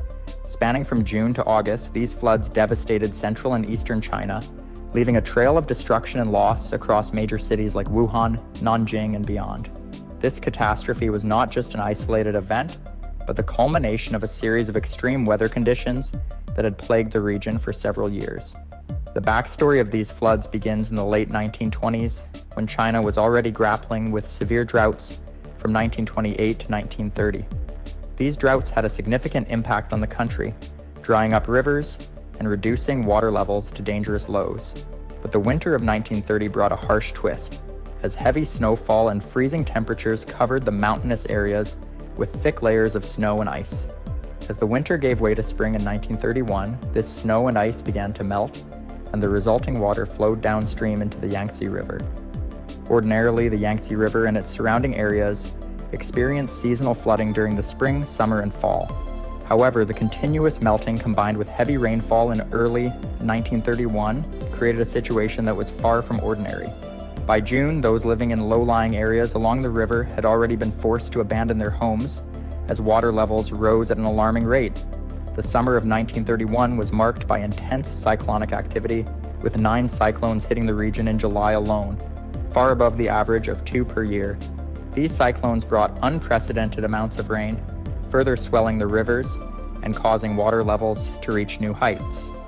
By the time the floodwaters peaked in August, much of central and eastern China was underwater. The floodwaters inundated an area of about 180,000 square kilometers, roughly equivalent in size to the combined states of New York, New Jersey, and Connecticut. Cities like Wuhan were submerged, and the scale of the disaster was so immense that it quickly overwhelmed local authorities and communities. This introduction sets the stage for understanding how the 1931 floods developed into one of the most catastrophic natural disasters in human history. The combination of natural factors, ranging from severe droughts and harsh winters to unrelenting cyclones, created a perfect storm that would lead to untold devastation in the months to come. As we move forward, we'll explore how these events unfolded, the sheer scale of destruction that followed, and the lasting impact of this disaster on China and its people. As 1931 began, a series of environmental conditions converged to create the perfect storm for what would become one of the deadliest natural disasters in recorded history. In the years leading up to the flood, China had experienced a long drought from 1928 to 1930, which left the ground parched and unable to absorb water effectively. The winter of 1930-1931 was particularly harsh, with severe cold spells that deposited large amounts of snow and ice across the mountainous regions. This snow and ice were set to become a major factor in the unfolding disaster. As the harsh winter gave way to spring, the snow and ice began to melt rapidly, sending torrents of water downstream into the Yangtze River and its tributaries. Ordinarily, this region would experience 3 distinct periods of high water: spring, summer, and fall. But in 1931, the water flow was relentless, combining all three high water periods into one continuous, overwhelming deluge. As early as June, the situation was already dire, with heavy rains compounding the melting snow and ice. The Yangtze River swelled to levels not seen since records began, causing those living in low-lying areas to abandon their homes in fear of what was to come. Adding to the chaos, the summer of 1931 saw an unprecedented level of cyclonic activity. 9 cyclones struck the region in July alone, a sharp increase from the usual 2 per year. The torrential rains brought by these storms saturated the ground further, with 4 weather stations along the Yangtze River reporting rainfall exceeding 600 millimeters for the month. The river, already swollen from months of heavy water flow, reached dangerously high levels, pushing against dikes and levees that had held firm for decades. Despite the growing danger, preparations for such a catastrophe were minimal. The flood control infrastructure, already weakened by years of neglect and mismanagement, was simply not equipped to handle the massive volume of water. Communities along the river, already strained from years of drought and economic hardship, were caught off guard by the severity of the situation. Efforts to strengthen dikes and build temporary barriers were quickly overwhelmed as the water levels continued to rise. By late July, it was clear that a disaster of unprecedented scale was imminent. The river's water levels were now at their highest point in living memory, and the first signs of flooding began to appear in low-lying areas. People scrambled to save what they could, but the sheer magnitude of the impending flood left little time for effective evacuation. The stage was set for the 1931 China floods to unleash their full fury on the unsuspecting population. The catastrophic impact of the 1931 China floods began to fully manifest in August. The relentless rains continued, and the Yangtze River, along with other major rivers like the Huai and Yellow Rivers, could no longer contain the immense volume of water. On August 1st, the Yangtze River burst its banks, and the floodwaters surged into the surrounding countryside, overwhelming dikes and inundating vast areas of land. Entire towns and villages were swallowed by the advancing waters. The floods swept through the landscape with unstoppable force, destroying homes, farmlands, and infrastructure. Roads and railways were submerged, cutting off communication and transportation routes, making it nearly impossible for aid to reach the affected areas. The situation was dire, and the people caught in the flood's path had little chance to escape. As the floodwaters spread, the scale of the devastation became clearer. The city of Wuhan, one of China's most important industrial and commercial centers, was among the hardest hit. The city was submerged under several feet of water, leaving only the tops of buildings visible in some areas. The residents of Wuhan, along with millions of others across the floodplain, were forced to seek refuge on rooftops, in trees, and on any high ground they could find. Many clung to makeshift rafts or debris, desperately trying to survive. In the countryside, the situation was even more grim. The floodwaters turned fertile farmlands into vast muddy lakes. Crops that were nearing harvest were destroyed, leading to widespread food shortages. Livestock drowned in the rising waters, further exacerbating the looming famine. The floods also displaced millions of people, leaving them homeless and without access to clean water, food, or medical care. The death toll began to climb rapidly. Drowning claimed the lives of countless individuals in the immediate aftermath of the flood, but the disaster's impact went far beyond the initial surge of water. The stagnant floodwaters became breeding grounds for disease, and epidemics of cholera, dysentery, and typhoid fever spread rapidly through the overcrowded and unsanitary conditions in which survivors were forced to live. Malnutrition and exposure to the elements further weakened the already vulnerable population.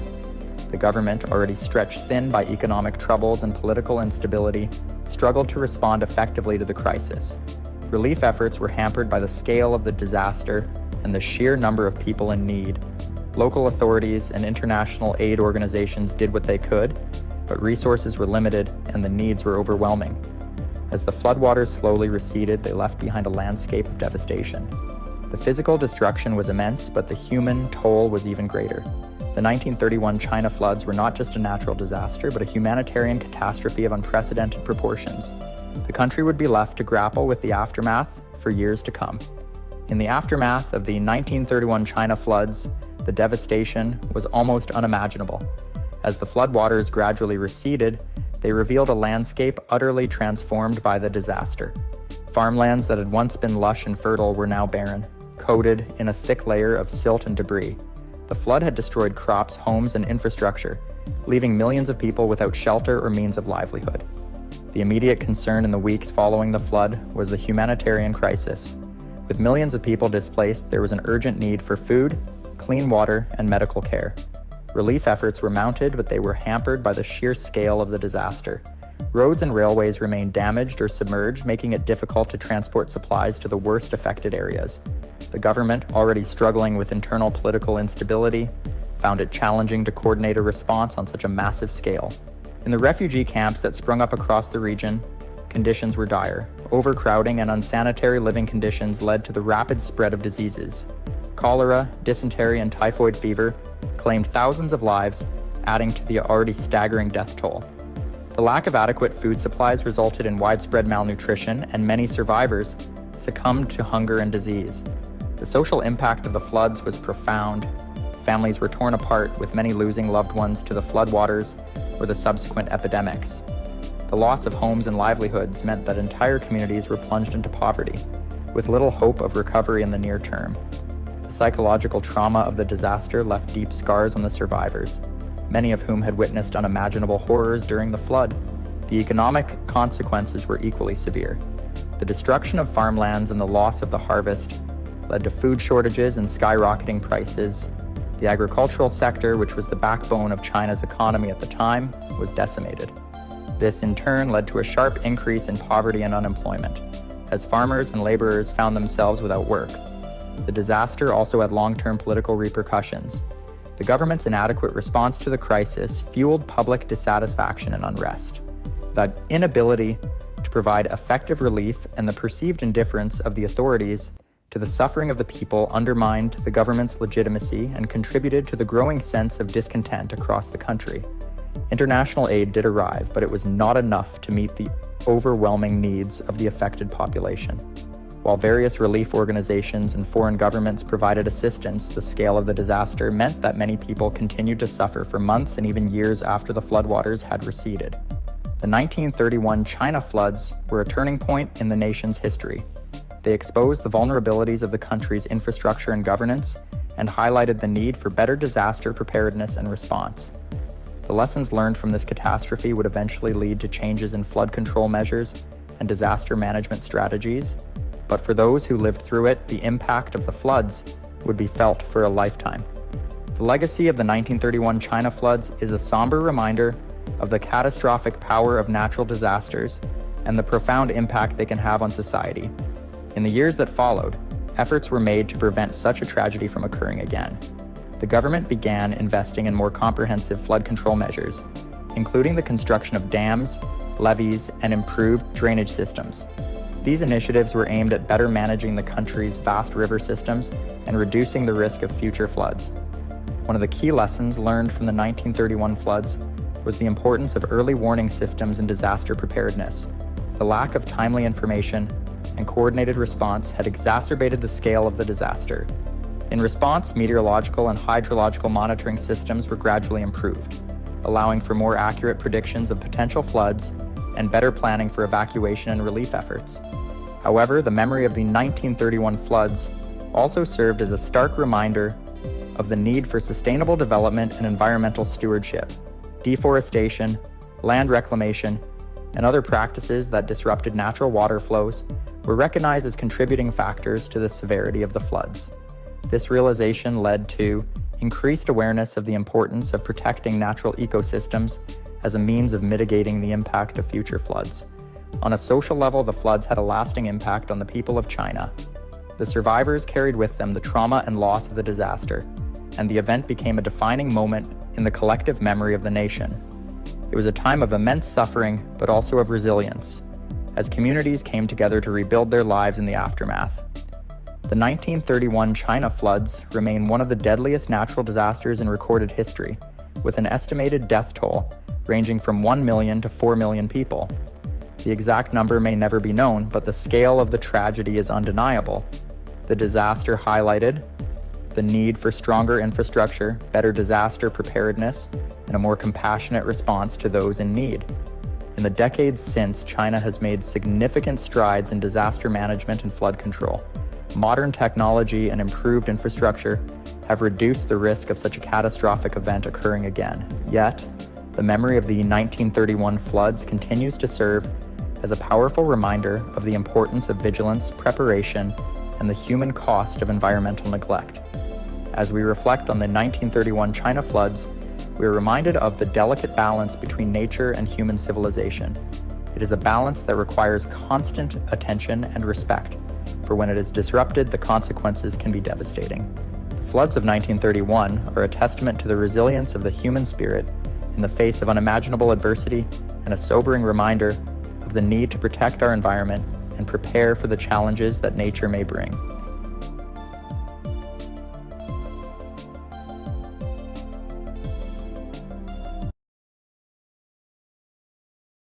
Between 2019 and 2020, Australia faced one of its most devastating natural disasters in recent history, the Black Summer Wildfires.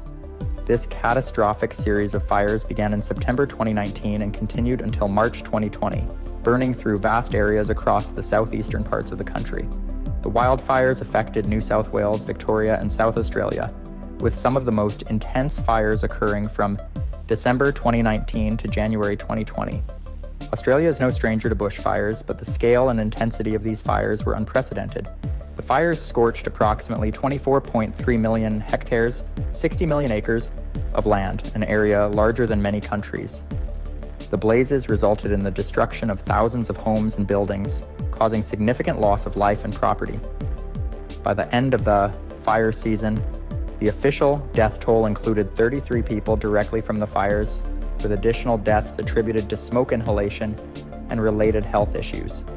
The Black Summer wildfires were driven by a combination of extreme weather conditions, including record-breaking temperatures and severe drought. These factors created the perfect environment for fires to ignite and spread rapidly, leading to the unprecedented scale of destruction witnessed. The fires not only devastated communities, but also had a profound impact on the environment and wildlife, with millions of animals perishing and vast areas of natural habitat destroyed. This period marked a significant chapter in Australia's history, highlighting the severe impacts of climate change and the urgent need for improved fire management and environmental protection strategies. The formation of the Black Summer wildfires was driven by a combination of natural and human-induced factors. Australia experienced a particularly harsh drought, starting in late 2018, which continued into 2019. This drought, one of the most severe on record, drastically reduced soil moisture levels and left vegetation extremely dry. The dry conditions created a tinderbox effect, where even a small spark could trigger a massive blaze, and in the months leading up to the fires, Australia saw record-breaking temperatures. In December 2019, the average maximum temperature across the continent reached 40.9 Celsius, with the record being broken the next day at 40.9 Celsius. These extreme temperatures were accompanied by high winds, which further fueled the spread of the fires. The first fires were reported in early September 2019, primarily in the northern parts of New South Wales. The initial fires, such as the Long Gully Road fire near Drake, started as small outbreaks but quickly escalated due to the extreme heat and dry conditions. By October, these fires had already caused significant damage, destroying homes and threatening communities. As the fire season progressed, the situation worsened. By November 2019, fires had intensified across multiple states, including New South Wales, Victoria, and South Australia. The Australian government and local fire services began preparations for a prolonged and challenging fire season. Resources were mobilized and firefighters from across Australia, as well as international teams from countries like Canada and New Zealand, were deployed to combat the blazes. The fires quickly became a major crisis. With dry conditions persisting and temperatures soaring, the fires spread rapidly, impacting larger areas and causing unprecedented damage. The early days of the fires set the stage for what would become one of the most devastating wildfire seasons in Australian history, with fires burning uncontrollably and wreaking havoc across the southeast of the country. As the Black Summer wildfires raged on, the scale of their destruction became increasingly apparent. The fires, fueled by the relentless heat and dry conditions, began to consume vast expanses of land. By late December 2019, the fires had reached their peak, causing widespread devastation across southeastern Australia. In New South Wales, hundreds of fires burned simultaneously, impacting communities across the state. The fires spread from the north coast, the Blue Mountains, and the south coast. Towns such as Cobargo and Malakuta were severely affected, with flames threatening homes and forcing evacuations. The sheer intensity of the fires led to some areas being cut off, leaving residents stranded and in dire need of assistance. Victoria also faced its share of the crisis. Large fires in eastern and northeastern Victoria created a formidable challenge for firefighters. Areas such as East Gippsland saw fires that burned uncontrollably for weeks, destroying homes and infrastructure. The fire's impact was so severe that some towns, including Corryong and Malakuta, were isolated for extended periods. South Australia and the Australian Capital Territory were not spared either. The Adelaide Hills and Kangaroo Island experienced significant fires, while the AIC saw fires encroach on the outskirts of Canberra. The relentless fires led to the destruction of more than 3,000 buildings, including nearly 2,800 homes. The scale of the destruction extended beyond just buildings. The fires caused extensive damage to the environment, burning through an estimated 24.3 million hectares of land. This massive loss of land affected various ecosystems, decimating habitats, and leading to the deaths of millions of animals. The fire's smoke created hazardous air quality across the country, impacting millions of people and contributing to an increase in respiratory issues. The fire's intensity and duration led to a crisis of monumental proportions. As firefighting efforts struggled to keep pace with the rapidly spreading blazes, the impact on communities, wildlife, and the environment became evident. The Black Summer wildfires left a trail of destruction that would take years to recover from, marking one of the darkest periods in Australia's recent history. The aftermath of the Black Summer wildfires left a landscape marked by both visible and hidden scars.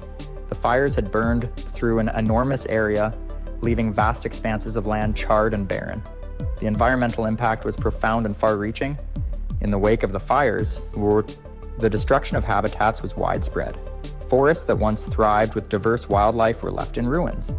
The loss of vegetation meant that many animals, already struggling with the effects of climate change and habitat loss, faced even more severe challenges. Among the hardest hit were species already on the brink of extinction. The koala population, for instance, was dramatically affected.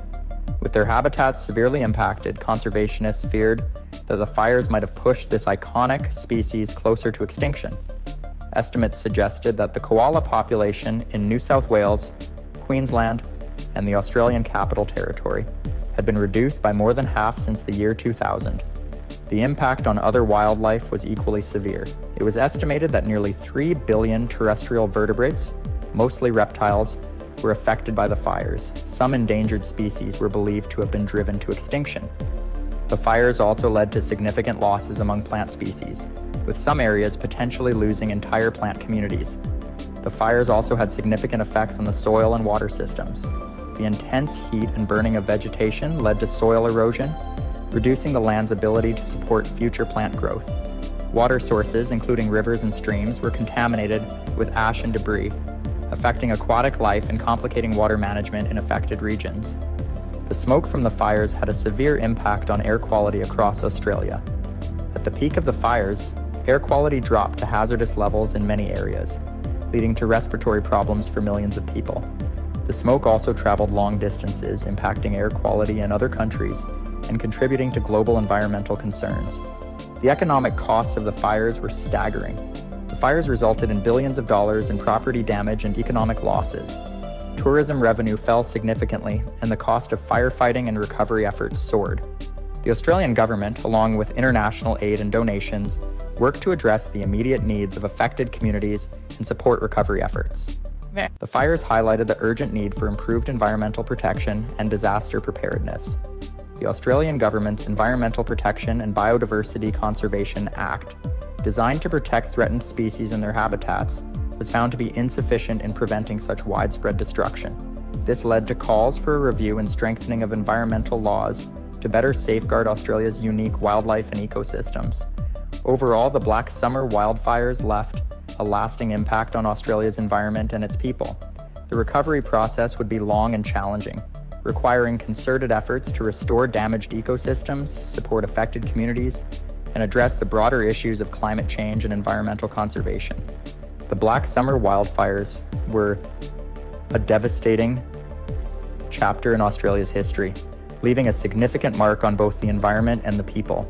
As the fires were finally brought under control, the country faced the enormous task of recovery. The immediate aftermath saw efforts directed towards rebuilding communities and restoring infrastructure. Homes were reconstructed and damaged areas were repaired. With the help of both local and international aid, one of the major focuses was the restoration of the affected ecosystems. Conservationists worked tirelessly to replant trees, rehabilitate wildlife, and monitor the recovery of damaged habitats. Projects aimed at rebuilding wildlife corridors and restoring soil health were essential in helping the environment bounce back. However, experts acknowledge that the complete recovery of Australia's unique landscapes and wildlife would take many years. The Black Summer fires highlighted crucial lessons about disaster preparedness and climate resilience. The intensity and scale of the fires pointed to the need for improved fire management practices and better strategies for dealing with extreme weather events. Controlled burns, enhanced land management, and increased investment in firefighting resources became key areas of focus. Furthermore, the fires emphasized the urgent need to address climate change. Rising global temperatures and shifting climate patterns contributed to the severity of the fires, underlining the importance of comprehensive climate action to mitigate future risks. As Australia continues to rebuild, there is a renewed emphasis on creating a more resilient and sustainable future. The experience has driven a national and global dialogue on environmental protection and climate action. Although the path to recovery is long and challenging, the resilience of the affected communities and the commitment to tackling climate change offer hope for a more secure and sustainable future. The tri-state tornado outbreak of 1925 was one of the most devastating natural disasters in United States history. It took place on March 18, 1925, and is remembered as the deadliest tornado outbreak ever recorded. This event spanned multiple states in the Midwest and southern United States, including Missouri, Illinois, and Indiana. The tornadoes that formed during this outbreak caused unimaginable destruction, taking the lives of over 750 people and injuring more than 2,200 others. On that fateful day, at least 12 major tornadoes were confirmed across the region. The most infamous of these was the tri-state tornado, which carved a path of destruction that was 219 miles long, making it the longest tornado track ever recorded. This deadly tornado ripped through Missouri, Illinois, and Indiana, leaving behind unimaginable devastation. It was the deadliest tornado in the history of the United States and the second deadliest tornado in world history. The tri-state tornado outbreak left entire towns flattened, lives shattered, and communities reeling from the massive destruction. With no modern warning systems in place at the time, many were caught completely off guard by the powerful storms. This tornado outbreak stands as a reminder of the terrifying power of nature and the severe impact it can have on people's lives. It also became a defining moment in meteorological history, as researchers would later look back to better understand the factors that led to such a catastrophic event. In the years since, meteorologists have studied the outbreak to try and piece together how such a deadly series of tornadoes formed and why it caused so much devastation. Though this tornado event occurred almost 100 years ago, its memory still lingers in the regions affected and serves as a stark reminder of the force and unpredictability of nature. The conditions leading up to the tri-state tornado outbreak of 1925 were ideal for the formation of violent storms. During the early part of March, an unusually warm and moist air mass moved up from the Gulf of Mexico, colliding with a cold, dry air mass from Canada. This clash of air masses created an unstable atmosphere over the Midwest and southern United States. On March 18, 1925, these ingredients came together to form an intense low-pressure system that would spawn a series of deadly tornadoes. The first signs of trouble appeared in the early afternoon when thunderstorms began developing over southeastern Missouri. The atmosphere was so unstable that these storms quickly turned severe. By 1 o'clock in the afternoon, the first tornadoes had touched down near the town of Ellington, Missouri. Within minutes, the storm strengthened, and what would become the deadliest tornado in U.S. history began its nearly 3.5-hour journey across 3 states. The tornado first tore through Missouri, destroying farms, homes, and small towns in its path. By the time it crossed the Mississippi River into Illinois, it had already killed hundreds of people and leveled several communities. The powerful winds of the tornado ripped buildings off their foundations, uprooted trees, and tossed debris for miles. In some places, the damage was so severe that entire towns were unrecognizable. As the day wore on, the tornado continued its relentless march across southern Illinois and into Indiana. With each passing minute, the death toll climbed higher, and the destruction grew more widespread. People had little to no warning before the tornado hit, as there were no modern forecasting systems like radar or storm sirens. In many cases, residents didn't realize they were in danger until the tornado was already upon them. The lack of warning and the sheer size of the tornado contributed to the massive loss of life and property. By the end of the day, the tri-state tornado had left a path of destruction over 200 miles long, with winds estimated to be over 300 miles per hour at its peak. The storm had also triggered several other smaller tornadoes across the region, adding to the overall devastation. The tri-state tornado's impact on the cities it passed through was catastrophic. In Illinois, the town of Murfreesboro was hit especially hard. With a population of about 12,000 at the time, the tornado destroyed nearly everything in its path. The storm struck at approximately 2:30 in the afternoon, leveling schools, homes, and businesses. Entire blocks were reduced to rubble, and over 200 people lost their lives in Murfreesboro alone, making it the single deadliest town affected by the tornado. The damage left behind was so extreme that it took months for rescue crews to fully sift through the debris and begin rebuilding. West Frankfort, another town in Illinois, was also devastated by the tornado. Here, many coal miners who had just returned from their shifts were caught by surprise as the tornado ripped through their community. The storm left behind a staggering death toll of over 150 people in West Frankfort, and entire neighborhoods were wiped off the map. Survivors recalled the terrifying roar of the storm and the chaos that followed as those who escaped with their lives tried to locate their families and neighbors amid the destruction. In Indiana, the town of Griffin was also in the tornado's path, suffering significant damage. Though the population was much smaller than the Illinois towns, the storm still managed to take lives and destroy countless homes. The aftermath left survivors struggling to find shelter, food, and medical help in the midst of overwhelming devastation. Aside from the towns themselves, the tornado caused widespread damage to farmland, transportation infrastructure, and utilities. Crops were flattened, livestock killed, and miles of railroad tracks torn up. Telephone and telegraph lines were downed, cutting off communication with the outside world. Roads became impassable due to debris, leaving many isolated for days until rescue crews could reach them. The immediate aftermath of the tornado was marked by confusion, chaos, and fear. Communities banded together to search for survivors and to care for the injured, but the scale of the disaster made recovery slow and difficult. The aftermath of the tri-state tornado left entire regions in shock. With thousands of homes destroyed and over 600 lives lost, the survivors faced an overwhelming task of rebuilding. Many were left homeless with few possessions and had to rely on makeshift shelters in churches, schools, and other buildings that remained standing. Emergency response was slow, as communication lines were cut and roads were blocked by debris, further complicating rescue efforts.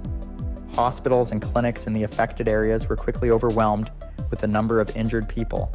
Local doctors, nurses, and volunteers worked tirelessly to treat wounds, but supplies ran low within days. In some cases, makeshift hospitals were set up to handle the influx of patients. Medical teams from nearby cities eventually arrived, bringing much-needed assistance and resources to treat the injured and provide care for those affected. Relief efforts were further hindered by the damage to infrastructure. Roads, bridges, and railroads were destroyed, making it difficult for supplies and rescue teams to reach the worst-hit areas. It took several days before aid could arrive from surrounding states, and even longer for organized relief efforts to be put into place. The American Red Cross and other organizations mobilized, sending volunteers, food, clothing, and medical supplies to help the thousands of displaced families.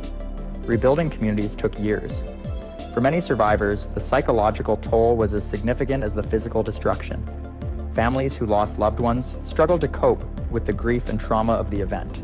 Entire towns had to be reconstructed, and it took immense effort from both local residents and outside aid to restore some sense of normalcy. In many cases, entire neighborhoods were unrecognizable, and the process of rebuilding homes and businesses was slow and laborious. The tri-state tornado's destruction also led to changes in disaster response and preparedness. local governments began to reevaluate their emergency response plans, emphasizing the need for better communication systems and quicker access to medical and relief supplies. While the tornado's path of destruction could not have been predicted, the disaster prompted discussions about how to be better prepared for future natural disasters. The legacy of the tri-state tornado remains deeply etched in the history of the Midwest. The disaster, which struck on March 18, 1925, reshaped the lives of thousands and left a lasting impact on the communities affected. The sheer scale of the devastation, along with the unprecedented number of casualties, made the tornado a pivotal event in the region's history. In the years that followed, the tri-state tornado became a significant case study for meteorologists and emergency responders. Efforts to understand the factors that led to such a powerful and long-lasting tornado spurred advancements in meteorology. While the technology of the time could not predict tornadoes, the devastation underscored the need for better forecasting methods and storm warning systems.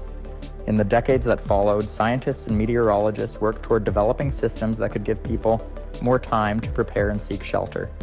Beyond the scientific advancements, the disaster also fostered a sense of resilience and community among the survivors. Towns that had been leveled by the storm gradually rebuilt, and the stories of survival, bravery, and solidarity became part of the local lore.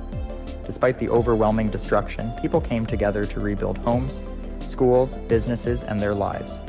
The experience also highlighted the importance of neighborly support and the collective spirit of recovery as communities leaned on each other to move forward.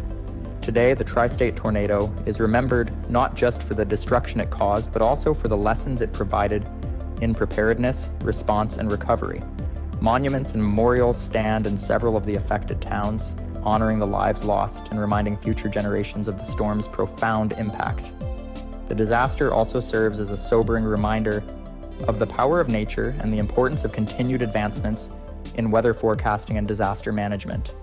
The tri-state tornado remains one of the deadliest and most destructive tornadoes in American history. Its aftermath led to improved systems for emergency response and laid the groundwork for modern tornado warnings, leaving a lasting mark not only on those who experienced it firsthand, but on the entire field of disaster preparedness.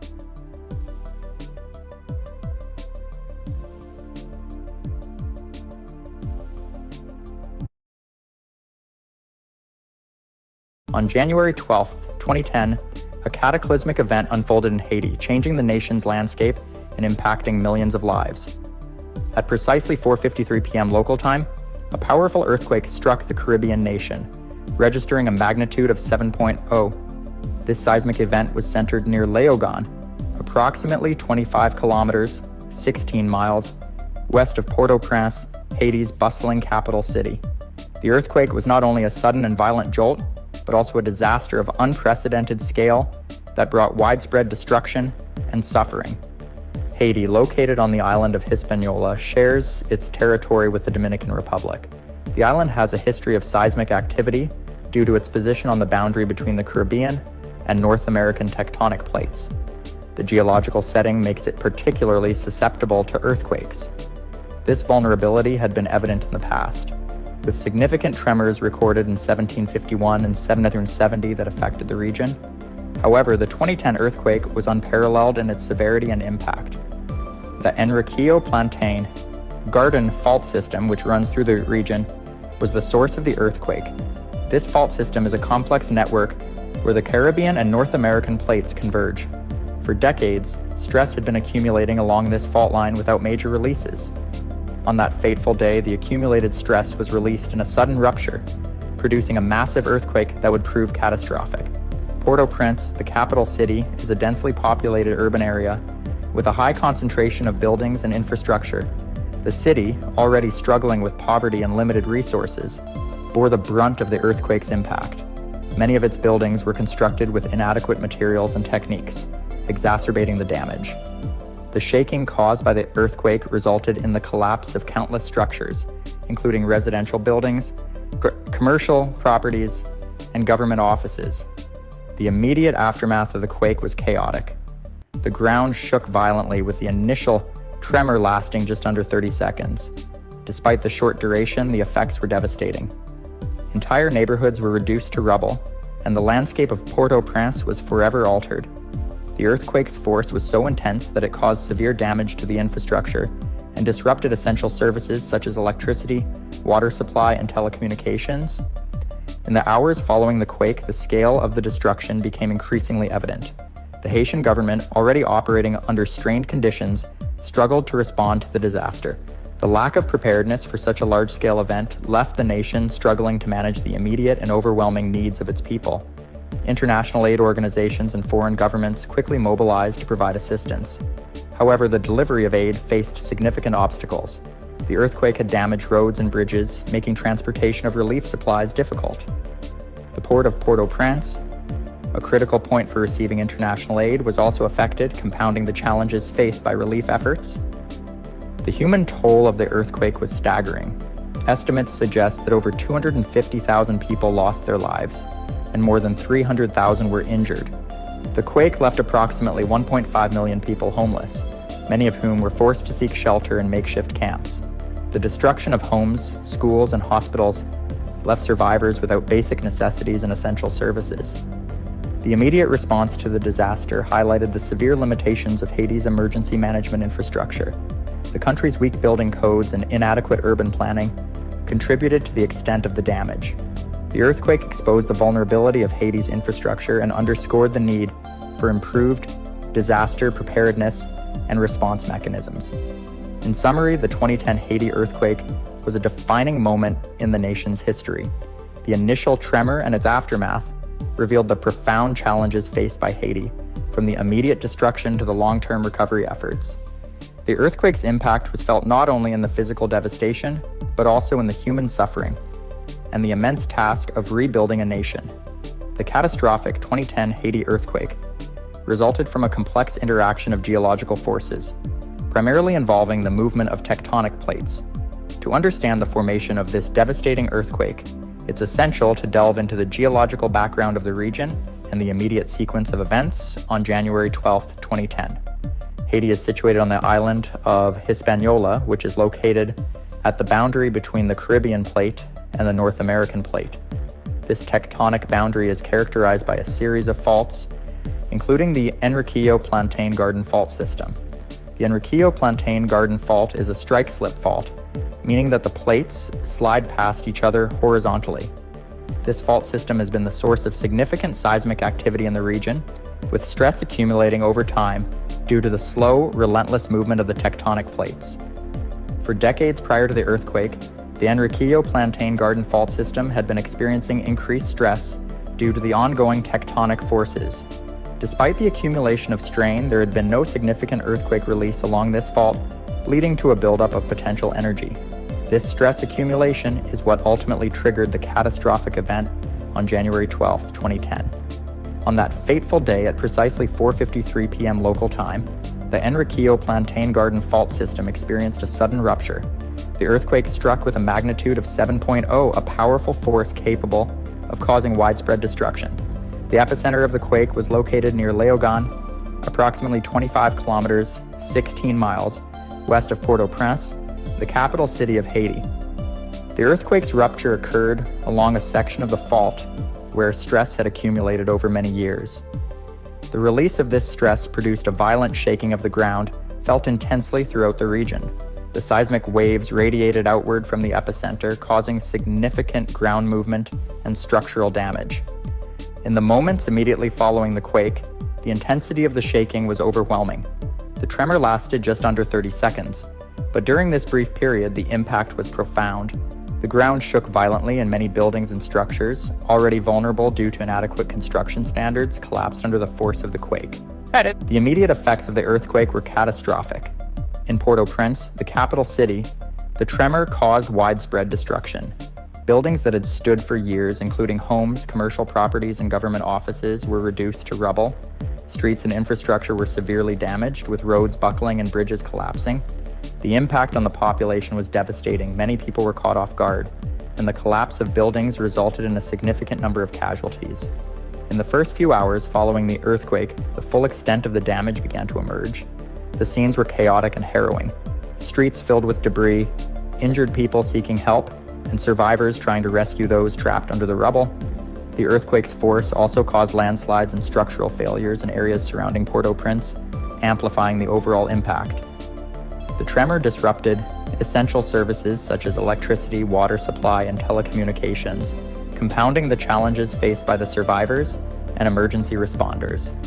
In the immediate aftermath of the quake, the Haitian government faced enormous challenges in coordinating a response. The destruction of key government buildings and the disruption of communication networks hindered the ability to assess the situation and mobilize resources effectively. The scale of the disaster overwhelmed the nation's emergency management infrastructure, which was already operating under significant strain. International aid organizations and foreign governments quickly began to mobilize relief efforts. However, the delivery of aid faced considerable obstacles. The destruction of roads and infrastructure made it difficult to transport relief supplies to affected areas. The port of Port-au-Prince, a crucial point for receiving international aid, was also impacted, further complicating the distribution of assistance. The first day of the earthquake was marked by confusion, desperation, and the urgent need for coordinated rescue and relief efforts. As the extent of the destruction became clearer, it was evident that the road to recovery would be long and challenging. The initial response highlighted both the immediate needs of the survivors and the logistical hurdles faced by those attempting to provide assistance. In summary, the formation of the 2010 Haiti earthquake resulted from the complex interactions of tectonic forces along the Enriquillo-Plantain Garden Fault system. The earthquake's immediate impact was devastating, causing widespread destruction and loss of life. The first day following the quake was characterized by intense shaking, severe damage, and significant challenges in responding to the crisis. The events of January 12, 2010 set the stage for a long and arduous recovery process for Haiti. The earthquake that struck Haiti on January 12, 2010 had a profound and far-reaching impact, particularly on the cities and densely populated areas. The destruction caused by the earthquake was catastrophic, leaving a lasting mark on the urban landscape and the people who lived there. In this part, we will explore the earthquake's impact on Haiti's cities, the immediate effects of the disaster, and the human toll it took. Port-au-Prince, the capital of Haiti, bore the brunt of the earthquake's destructive power. As the most populous city in the country, with over 2 million residents, it was the epicenter of the nation's government, commerce, and culture. The city was already grappling with issues of poverty, inadequate infrastructure, and overcrowding, which only exacerbated the disaster's effects. When the earthquake struck, the results were devastating. The city's buildings, many of which were poorly constructed and lacked proper reinforcement, crumbled under the intense shaking. Entire neighborhoods were reduced to rubble in seconds. Iconic landmarks such as the Presidential Palace, the National Assembly Building, and the Port-au-Prince Cathedral were severely damaged or completely destroyed. Residential areas were hit hardest, with thousands of homes collapsing, often with people trapped inside. The densely packed neighborhoods, built on steep hillsides and unstable ground, were particularly vulnerable to the quake's force. The destruction of these homes left countless families without shelter, forced to live in makeshift camps amid the debris. The town of Léogâne, located near the earthquake's epicenter, suffered near total destruction. It is estimated that up to 90% of the buildings in Léogâne were either destroyed or severely damaged. The town's population, which was around 134,000 at the time, faced an almost unimaginable level of devastation. The loss of life was significant, and the survivors were left with little to no resources to rebuild their lives. The surrounding areas, including smaller towns and rural communities, also experienced severe damage. The earthquake's impact extended beyond the immediate vicinity of the epicenter, with tremors felt across much of the country. However, the lack of infrastructure and the remote location of many of these communities made it difficult for aid to reach them quickly, further compounding their suffering. The earthquake caused widespread damage to Haiti's infrastructure, crippling the country's ability to respond to the disaster and provide for the needs of its people. Roads were severely damaged or blocked by debris, making it nearly impossible for vehicles to pass through. This hampered rescue efforts and delayed the delivery of much-needed aid to affected areas. The port of Port-au-Prince, a vital hub for importing goods and receiving international aid, was severely damaged, with its main wharf partially submerged. This disruption of maritime transportation further isolated Haiti from the outside world in its hour of need. The capital's main airport was also damaged, though it remained operational, becoming a critical lifeline for the influx of international aid and emergency responders. public utilities, including electricity, water, and sanitation, were heavily impacted by the earthquake. Power outages were widespread, and the city's water supply system was disrupted, leaving many without access to clean drinking water.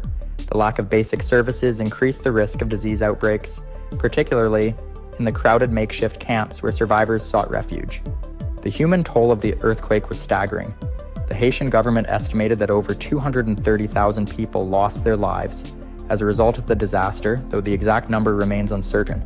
Hundreds of thousands more were injured, many with severe life-threatening injuries that required urgent medical attention.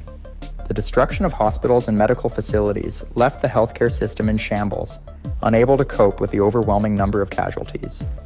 In addition to the immediate loss of life, the earthquake left over 1.5 million people homeless.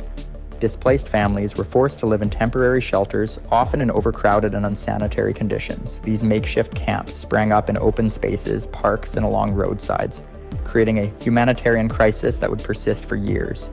The emotional and psychological impact on the survivors was profound. Many people lost not only their homes and belongings, but also loved ones. The trauma of the earthquake, coupled with the uncertainty of the future, left deep scars on the Haitian population. The sense of loss and grief was palpable as communities struggled to come to terms with the scale of the disaster. The earthquake also had a devastating impact on Haiti's economy, which was already fragile before the disaster. The destruction of businesses, government buildings, and infrastructure crippled the country's economic activity. The informal sector, which many Haitians relied on for their livelihoods, was particularly hard hit, with markets and small businesses destroyed. Reconstruction efforts would require massive financial resources, far beyond what Haiti could manage on its own. The country's reliance on international aid became even more pronounced in the aftermath of the earthquake, as it faced the daunting task of rebuilding not only its physical infrastructure, but also its economy. The immediate effects of the earthquake left Haiti in a state of crisis. The country faced an unprecedented humanitarian disaster, with millions of people in desperate need of assistance. The scale of the destruction and the challenges of providing aid in such a devastated environment highlighted the vulnerabilities of a nation already struggling with poverty, political instability, and underdevelopment. In the days and weeks that followed the earthquake, the world watched as Haiti grappled with the enormity of the disaster. The international community responded with an outpouring of support, but the road to recovery would be long and arduous. The impact of the earthquake on Haiti's cities, infrastructure, and people was profound, leaving a legacy that would shape the nation's future for years to come. In the immediate aftermath of the 2010 Haiti earthquake, the nation was thrust into a state of chaos and despair. The destruction was so extensive that it affected nearly every aspect of daily life, leaving the country in desperate need of help. Part 4 will explore the aftermath of the disaster, including the widespread destruction of homes and infrastructure, the response to the crisis, and the ongoing struggle for recovery. The earthquake's impact on Haiti's infrastructure was catastrophic, but the destruction of homes and entire communities was even more devastating on a personal level. Over 1.5 million people were displaced, forced to flee their shattered homes and seek shelter wherever they could. Makeshift camps quickly sprang up across Port-au-Prince and surrounding areas as people constructed temporary shelters from whatever materials they could find: sheets, tarps, and pieces of scrap metal. These camps, often overcrowded and lacking basic amenities, became the new reality for many Haitians. Living conditions were dire, with limited access to clean water, sanitation, and healthcare. The spread of disease became a constant threat, particularly in the hot and humid climate. The lack of adequate shelter and the fear of aftershocks added to the physical and psychological toll on survivors. Entire neighborhoods were reduced to rubble with no clear path to rebuilding. The destruction of homes meant not only the loss of personal property, but also the loss of family history and heritage. Many survivors were left to mourn the death of loved ones buried beneath the ruins, as the process of recovering bodies was slow and painful. Haiti's already fragile public services and infrastructure were pushed to the brink of collapse by the earthquake. The destruction of government buildings, including the presidential palace and the National Assembly, created a power vacuum at a time when strong leadership was desperately needed. Many government officials were killed or injured, and those who survived struggled to coordinate the country's response to the crisis. The collapse of public services was felt most acutely in the healthcare sector. Hospitals and clinics, many of which had been under-resourced and overcrowded before the disaster, were overwhelmed by the influx of injured and sick people. Medical supplies quickly ran out, and healthcare workers were forced to operate under extreme conditions, often without electricity or running water. The destruction of the main teaching hospital in Port-au-Prince was a significant blow to the country's medical infrastructure, leaving many without access to critical care. Transportation infrastructure was also severely damaged. Roads were blocked by debris, and many bridges were destroyed, cutting off access to remote areas. The Port-au-Prince airport, while still functional, was overwhelmed by the sudden influx of international aid, leading to delays in the distribution of supplies. The destruction of the port further complicated the logistics of bringing in aid and rebuilding materials. In the days following the earthquake, the international community responded with an outpouring of support. Governments, NGOs, and individuals from around the world mobilized to provide aid to the stricken nation. The United Nations, which had already been present in Haiti with a peacekeeping mission, played a central role in coordinating the global response. Countries such as the United States, Canada, France, and many others sent rescue teams, medical personnel, and humanitarian supplies to Haiti. The U.S. military established a significant presence, helping to restore order, distribute aid, and provide medical care. NGOs, both large and small, set up operations on the ground, working alongside local organizations to deliver food, water, shelter, and medical assistance. The global response was unprecedented in scale, but it also highlighted significant challenges. The sheer volume of aid entering the country created bottlenecks in distribution, with supplies piling up at the airport and port while people in need went without. The lack of coordination among the many organizations operating in Haiti led to inefficiencies and duplication of efforts. Despite these challenges, the international aid effort provided critical relief to millions of Haitians. Emergency food distribution helped stave off famine, while medical teams treated thousands of injuries and prevented the outbreak of diseases such as cholera. The presence of international forces helped maintain order in the chaotic environment, preventing widespread looting and violence. While the immediate response to the earthquake focused on saving lives and providing emergency relief, the long-term recovery process proved to be an even greater challenge. Rebuilding Haiti would require more than just repairing physical infrastructure. It would require addressing deep-rooted issues of poverty, governance, and social inequality. One of the most pressing challenges was the need to rebuild homes and provide permanent shelter for the millions of displaced people. However, the lack of land tenure laws and the chaotic nature of land ownership in Haiti complicated efforts to relocate people and rebuild communities. Many people were reluctant to leave the makeshift camps, fearing they would lose their claims to their land or that new homes would not be built in safe locations. Reconstruction efforts were also hampered by the slow disbursement of international aid. While billions of dollars were pledged by governments and organizations around the world, much of the money was tied up in bureaucratic processes, leading to delays in funding for critical projects. Corruption and mismanagement of funds further undermined the recovery process, with many Haitians feeling that the aid was not reaching those who needed it most. The aftermath of the earthquake left Haiti at a crossroads. The destruction was so complete that it offered an opportunity to rebuild not just physical structures, but also the social and economic systems that had contributed to the country's vulnerability. However, the path to recovery was fraught with challenges and progress was slow. For many Haitians, the struggle to rebuild their lives became a daily reality. While some were able to return to their homes or find new housing, many remained in temporary shelters for years after the earthquake. The lack of economic opportunities and the slow pace of reconstruction left many feeling hopeless and forgotten. Despite the hardships, there were also stories of resilience and hope. Communities came together to support one another, and local organizations played a crucial role in the recovery process. The earthquake had exposed the weaknesses of Haiti's institutions, but it had also shown the strength and determination of its people. The struggle for recovery in Haiti is ongoing, and the road ahead remains difficult. The earthquake was a defining moment in the country's history, one that reshaped its future and left a lasting impact on its people. The efforts to rebuild Haiti continue, driven by the hope that out of the rubble, a stronger and more resilient nation can emerge.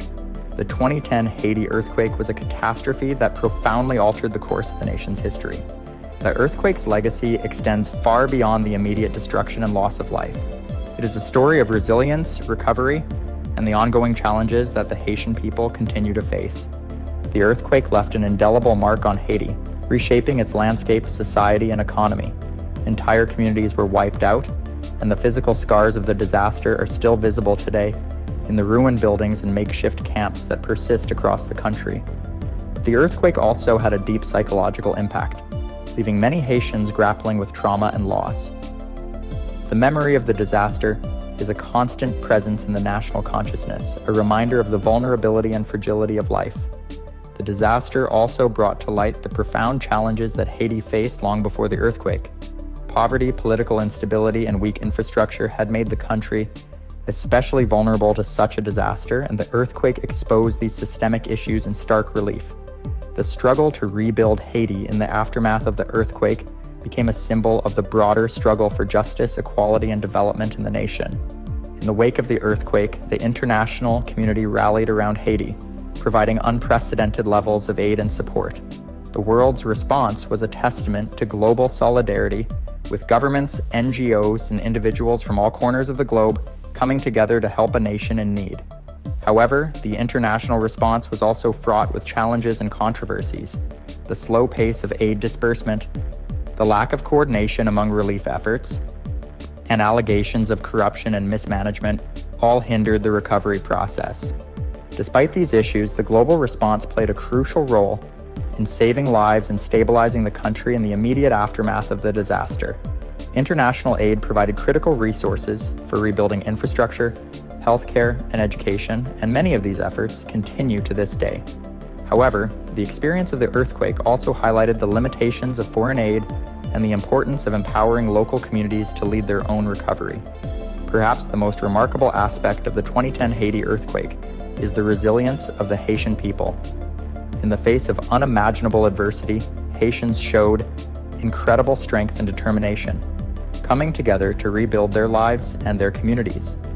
Local organizations, grassroots movements, and individual acts of kindness and solidarity played a crucial role in the recovery process, often filling gaps left by international efforts. The road to recovery has been long and difficult, and many challenges remain. Haiti continues to struggle with poverty, political instability, and the effects of natural disasters. The process of rebuilding has been slow, and many of the promises made in the aftermath of the earthquake have yet to be fulfilled. But the resilience of the Haitian people offers hope for the future. Over the years, Haiti has taken steps toward recovery and development. New infrastructure has been built, healthcare and education have improved in some areas, and there have been efforts to strengthen governance and reduce corruption. While progress has been uneven and setbacks frequent, there is a sense that Haiti is slowly moving forward. The 2010 Haiti earthquake offers many lessons for the world. It is a stark reminder of the importance of disaster preparedness and the need to address the underlying vulnerabilities that make some communities more susceptible to the impacts of natural disasters. It also highlights the complexities of international aid and the importance of ensuring that recovery efforts are inclusive, accountable, and driven by the needs and voices of those most affected. For Haiti, the earthquake was a turning point, a moment that exposed the deep-seated challenges facing the nation, but also one that sparked a renewed commitment to building a better future. The disaster forced the country to confront its vulnerabilities, but it also galvanized efforts to create a more resilient and equitable society. As Haiti continues to rebuild, the memory of the 2010 earthquake remains a powerful force in shaping the nation's future. The disaster left a legacy of loss and suffering, but it also sparked a renewed sense of solidarity and hope. The journey toward recovery is far from over, but the resilience and determination of the Haitian people offer a beacon of hope for the future. In the years since the earthquake, Haiti has faced many challenges, but it has also shown remarkable strength. The road ahead is uncertain, but there is a sense that out of the devastation, a stronger and more resilient Haiti can emerge. The 2010 earthquake will forever be a part of Haiti's history, but it does not define the country. Instead, it serves as a reminder of the power of resilience and the enduring hope for a better tomorrow.